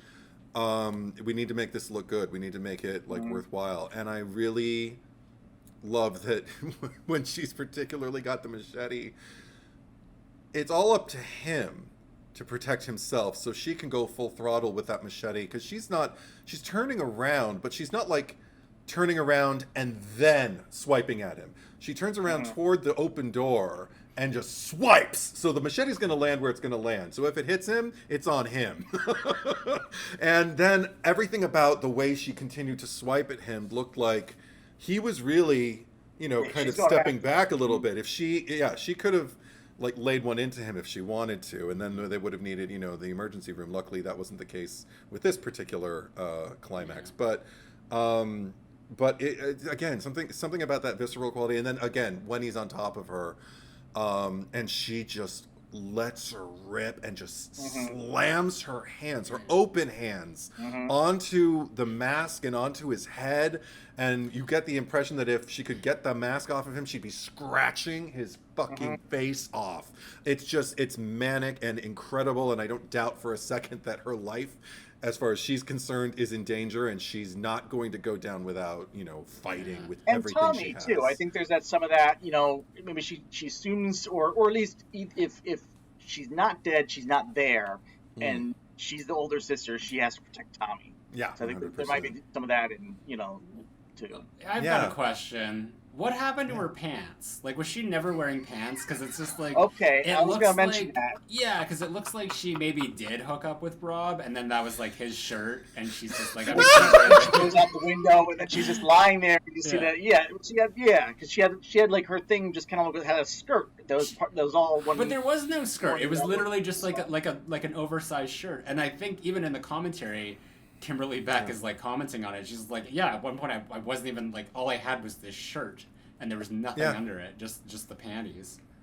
There was it was I think it was again just a sign of the times, because this was also like when tops could double as skirt-like apparatuses. I remember so many girls, they would usually wear leggings underneath, you know, just because they had common sense about it, but would wear like sweaters with belts around them, like they were wearing like little dresses and stuff like that, or oversized shirts with a belt around them.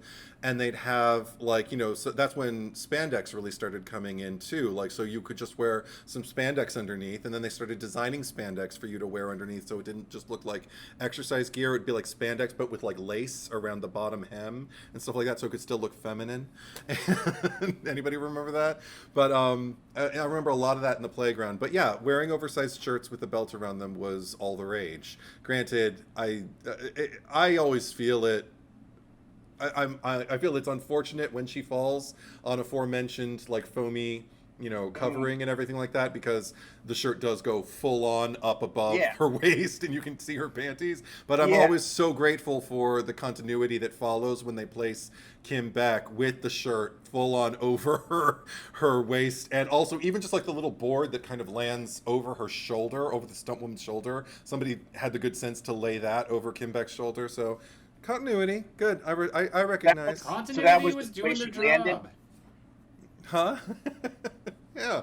But I think, it's a shirt, but it's meant to be a makeshift dress, is my answer. I don't think she hooked up with Rob. No. But I'm just trying to remember, like, when she's leaving the house, or like even earlier in the night when, like, or the day when they show up with Rob, and the mom's like, "Who's your friend?" Like, is it the same thing that she's wearing there? Because I'll have to go back. I have to look again. That I don't know. I'm fairly certain. Remember. It's not like the thing in like part 5 where it's like the sweater on Pam keeps disappearing and then reappearing. No. You know?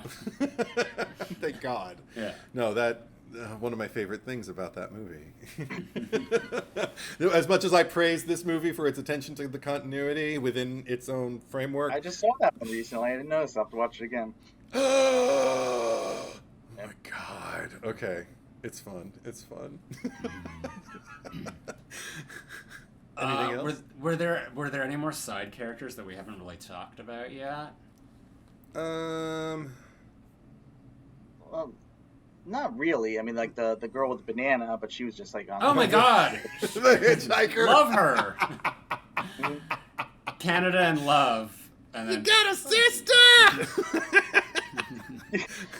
and that they're leaning out. He's like full on hanging out of the back of the car. Because I was wondering about that. Because in the first, when they show them talking, and like you could see Crispin Glover's head is kind of like the top of it's cut off. I'm like, is his head actually through the back window? and then when they show that, when Teddy does that, I'm like, yeah, there's no back window in that car, because I haven't seen station wagons in ages, but like they don't have windows that open up in the back. And I'm pretty sure they didn't have that. I mean, it was a different time. And that goes back to what we were saying before. Like when I first saw that scene, it always seemed weird because it's like they're completely. It seems like they're in a little bubble away from like the rest of the people. Like they can't hear them. Those people can't hear Teddy or Jimmy. So it's just like, are they in just a sort of compartment? And also another thing, it's like here's another group of people, and I don't believe for a second that either one of those two are friends with these people, because I don't see, like, maybe the other people. That's why it's like. Right. It's like, seems like they're two, like, the main characters of their own movie. It's like these are going to be like the Jonathan Silverman and Andrew McCarthy of this movie, of Jason, Freddy's final chapter. And, they're going to go off on their own, like, hijinks and stuff like that. I never thought about that before, Zach, though. You're right. Yeah. Like, they only really associate with each other and the Doublemint twins. Like, they don't really spend much time talking to anybody else, so it's almost like they exist in a vacuum. Sarah, when she goes upstairs, she says like "Good night, teddy bear" or something like that. There's something, I think that's like good night. And he hasn't addressed him, yeah, that's about it. So I'm just looking at the movie. I've got it on my computer here. So when they like pick up Rob and then come home, and the mom's like, "Who's your friend?" She's actually wearing a white shirt, and it doesn't. She's not wearing any pants, but you can see that she's got a one-piece bathing suit underneath, which makes sense because they were going to go to the lake and go swimming, but then, because the teens were there, and she's like, Tommy, you can't, watch this. So maybe she wanted to get in a little night swim with Rob. But now I'm looking at like when the scene where she's walking Rob out of the house. Yes. She's wearing pants. She's got her shirt tucked into the pants when he kisses her. So I don't know where the pants went. They're just at one point they just disappeared. Maybe she was getting ready for bed and then she needed to investigate. But then she thought, like, you know what? I need to go investigate a strange noise. And women never put clothes on when they investigate strange noises in these movies. But remember, they left because the mom was out running and nobody was at home. That mom, she really likes to jog. And loves to sweat and, she loves pat to, like, herself dry. Yes. She needs a towel rack. 2 mass murders in the last few days. She's out there jogging at night. Multiple murders, yes. Well, no, I think it's mass at this point, like with the number of people, because it's all at once though. Mass means you kill people all at once, like everybody, like multiple mass murders. Then you got to combine the two. Talk to Don Mancini. He would agree with me. Don Mancini would say multiple murders. No, he would say you need to watch Bride of Chucky again. You need to watch Bride of Chucky. No, because they're talking about Jade and Jesse, and they're just saying that there are multiple murders at that point because of this. But if you're thinking of Chucky himself, like Chucky is a multiple mass murderer, and Chucky would also agree. I guarantee you. All right, we'll continue this argument whenever we cover that movie. But in the meantime, I think that's pretty much everything that I have. Anybody got anything else they want to? Well, I'm still trying to figure out this. Like, where's Trisha's pants? When did she take her pants off? Well, no, because it looks like she's still wearing them when they come back home. Like, that's the thing. Where did she go with Tommy? Why are they're always driving around places? Because it's like the middle of the I didn't night. know that either. Actually, I was wondering about that too. Like, I don't know where she took some. Maybe I don't know. Maybe they did some shopping. You got me. They needed to go away. Well, wherever maybe she they went, needed to go for a drive. Wherever they went, I guess that's where she took her pants off. It's just like that's what I do. I just take my pants off when I go hang out with my brother in the car. Yeah, maybe that's it. Mark, she was making it up to him, like taking him for a nice little kind of like sunset swim, just the two of them. So a little bonding time because he's a child of divorce and she wants to make sure. He got to swim in since he didn't get to swim with the new kids. So they're driving home, and naturally it's dark, and she's wearing her swimsuit underneath. Maybe I don't know. But all I'm saying is that at some point, whenever they went out for that drive, just them, she took off the pants. Okay. Anyway, that's crazy. That's crazy. I never even. Yeah. If she were a guy, I would have noticed. What 2 scenes it would have happened between? Yeah. Yeah. Well, but that's again because like Trish is so underutilized in a lot of the movie, so. Yeah. Maybe there's a deleted scene. There is a deleted scene where she finds her mother's body in the bathtub. Yeah. Did they ever film the death scene or just the body scene? Just the body scene. Josie Doe didn't want to film the kill scene for Mrs. Jarvis because he felt that would be too much of like a violation. He said like we're conditioned to react a certain way to seeing the kids killed, seeing the mother killed. That's another movie, and he didn't want to make that movie. So and then it ended up being part 7. Yeah, right. Well, they killed off Reckless Reggie's grandfather in the very next movie. So I don't think that they were that close. But... I guess he was close to the demon. Yeah. Oh my gosh. Yeah. Only other thing, I wish I'd said it at the top when we were discussing like the ways you can stream this or get the physical media, but it's also because of the anniversary, it's going to be screening. I know certainly out here, there are select theaters that are screening this movie on September 10th, September 13th, and September 15th. Oh, wow. So look at a theater near you and see if you can get in under the gun. And that. Yeah, right, with a full audience. I think the only one I've ever, like I said, because I was such late to the party, I think the only one I ever saw in the theaters was Jason Freddy. Freddy Jason, yeah. I seen Jason X, Freddy versus Jason, and the remake. It's already like 16 years old. Or 15, and I've only 15 seen years, I've only seen 2009 in the theaters. Yeah. Opening weekend. I remember having a great time. Mm-hmm. Yeah. So it'll be fun to see with fans, with family. Yeah. Well, if there's nothing else, then let's get to the cherry picker. It's not like we killed people. On purpose. All right, so we need a cherry on top for the final chapter. Wow. I've got 2 in mind, but I think that the top one would probably be Trish, just for how badass she is at the end. The only other one that I would say is Samantha just for her. Come on, Sarah. And she had some good moments, like when she's like, actually, and you probably remember the line more, because when she's like, actually, I was thinking that we would. Did she go go for a swim or? Oh yeah, something like that. When she's getting all territorial, puffing up and everything, yeah. But I vote Trish. How about you, Jason? Yeah, I vote Trish. Okay. It's Trish. Okay, awesome. Yay. Well, last week we asked you who deserves to die the most in Hellbound Hellraiser 2, and across Patreon, Instagram, and YouTube. And I just posted this yesterday, and we're recording this early, so we got 172 for Uncle Frank and 131 for Dr. Channard. Thanks for trying, guys. Thanks, Channard. Thanks, Channard. Thanks for voting right. Oh God.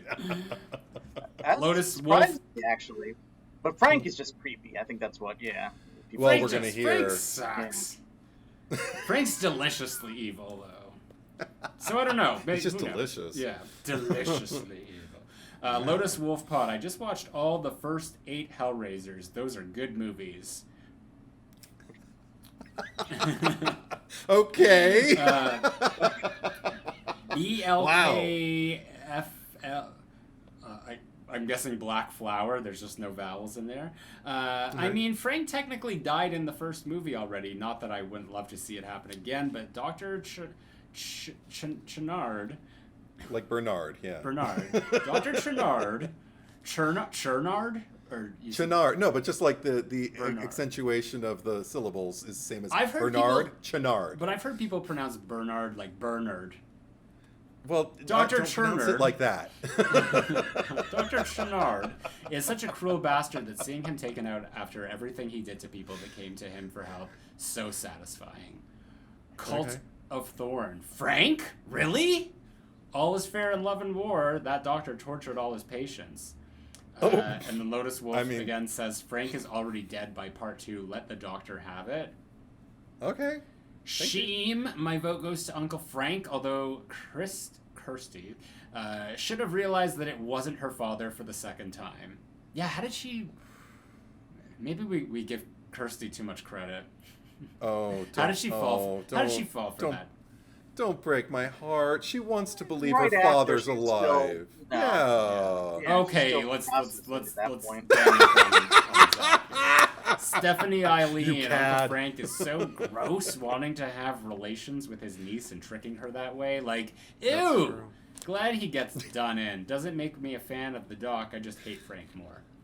Okay. Silent Saturn. Frank is such a fun, delicious villain. Let's see. Yeah. He deserved a bigger part in the sequel, really. Dr. Channard is just too dull, while he has the whole Mengele shtick going on. It never goes anywhere. He gets the chop. Okay. And Black Flower again. I mean, Frank technically died in the first... I think that's just a repeat comment.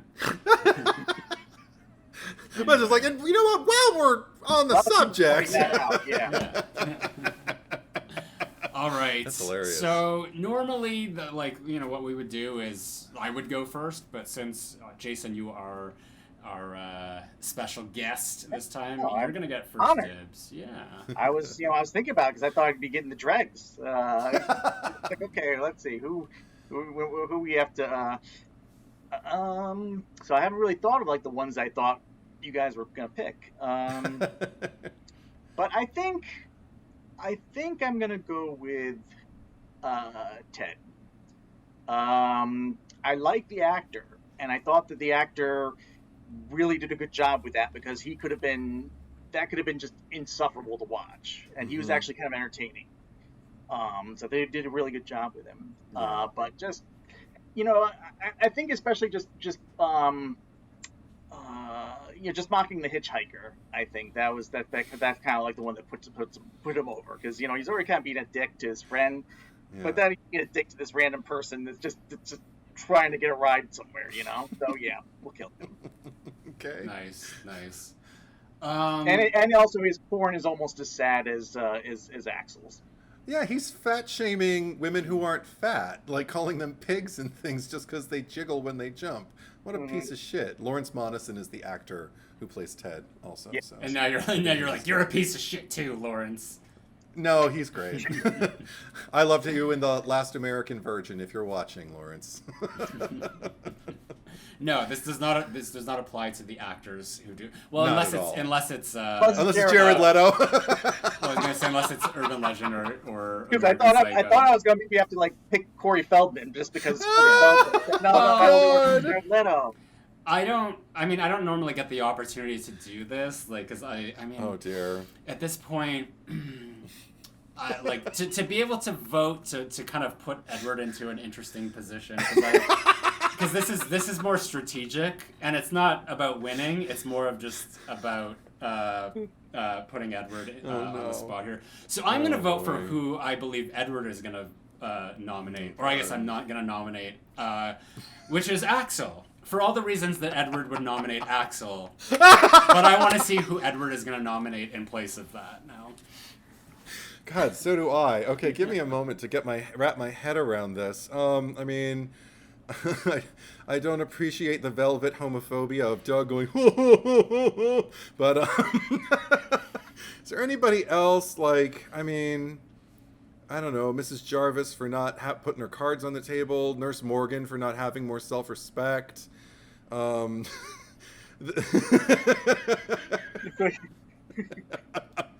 Finally succumbing to your sexual harassment. Right. Or, oh, you know what? Who I'm going to pick? I'm going to pick Little Miss Pink Pants Tina, because that's a shitty thing to do to your sister. Like, I'm just trying to imagine a world where I would behave like that. I'm not even a twin, but I do have a sister. I'm trying to imagine taking her to a party, and we're both looking for guys to hook up with. It works for me, but I also hook up with the guy that she's been kind of like, you know, just hanging with all night, and then I just abandon her. And then when it's raining, and she's like, "I'm going. If you don't come out, I'm going. You know, I'm leaving without you." I wouldn't be like, "Take an umbrella." But and also, and I also didn't get to mention this. I love the fact that when she gets out there, when Terry, Little Miss White Pants, gets out to her bike in the rain, she just screams at the house, "Slut!" Yes, I forgot about that. And it's very Katie Sackhoff in Halloween Resurrection. We're just going like, "Bitch, slut!" It's an homage. So I am Team Terry all the way. So I am voting that Tina is a shitty sister and deserves to die the most, because, come on. You know, bros before hoes, or whatever the female counter, the cis-het female counterpart to that would be. Yeah. Here you go. All right. Did I satisfy your curiosity? You did. I approve. I think that you justified. I was going to say, you reminded me about the her being at the, dragging her to the party. Yeah. The one thing I noticed that made me laugh is right before Tina comes up to, when she grabs and puts the hat on Jim. Oh. He's making a sculpture out of Cheetos and toothpicks. And like, Oh or my Cheetos, God. cheese doodles and and I'm like, that's exactly what I'd be doing at a party. Yeah. I'd be like doing that and then being like Ted, just like flipping, like lighting matches and just like watching. That's You know usually what? We totally forgot. I forgot about Crispin Glover for like a cherry on top. I mean, the dance is... The dance. I won't call it iconic. I don't want to like take it away from knows about it, Trish now, but I feel like there's got to be an honorable could mention have been in the for runner. Crispin. Definitely, you would have been the runner. If he would have been the final boy, Yeah. I would have. Oh, that would. Yeah, but he. That but all that fun. Ted. Yeah. Where the hell's Corkscrew? I'm. He does. Yeah. No, he deserves You to got a die little for that cocky alone. in that. Well, whatever. Yeah, he took her panties and put them like on the face of his friend. Yeah, That's kind of yeah. a shitty thing. Trish kept her head on her shoulders. She took her did, pants yeah. off, but not for any nefarious reasons. Yeah. I mean, this is more Crispin Glover. This is Crispin Glover for More Crispin Glover oriented. Glover, not Jimmy. If it had just been the two of us, we could have just chosen Crispin Glover and Corey Feldman and seen like people duke it out and wonder. Yeah, absolutely. Anyway, so those are your options. You can vote for Teddy, you can vote for Axel, or you can vote for Tina. Tina the Twin. Another Tina. Tina the Twin, yeah. So that'll be polling on Patreon. You can go over and get an extra vote there. And you can also hop on and subscribe for those early episodes and the Cherry Picker After Dark. You can also head over to our, Instagram, and follow us at the Cherry Picker Pod, but you'll also get to vote there. And if you are wanting to vote on YouTube as well, you can find us in the community section. And if you are brand new to the Cherry Picker and are watching us on YouTube, you can listen to us. The RSS feed link is in the descriptions down below. And if you're listening to us, go subscribe to us on YouTube. Jason, do you have an Instagram handle or social media where you... Oh, wow. I suck at social media. But yeah, I'm at Instagram. I'm at Mini Diabolical Picture Box and YouTube Diabolical Picture Box. So Awesome. That's probably why I suck at social media, because I just have these convoluted names for things. So.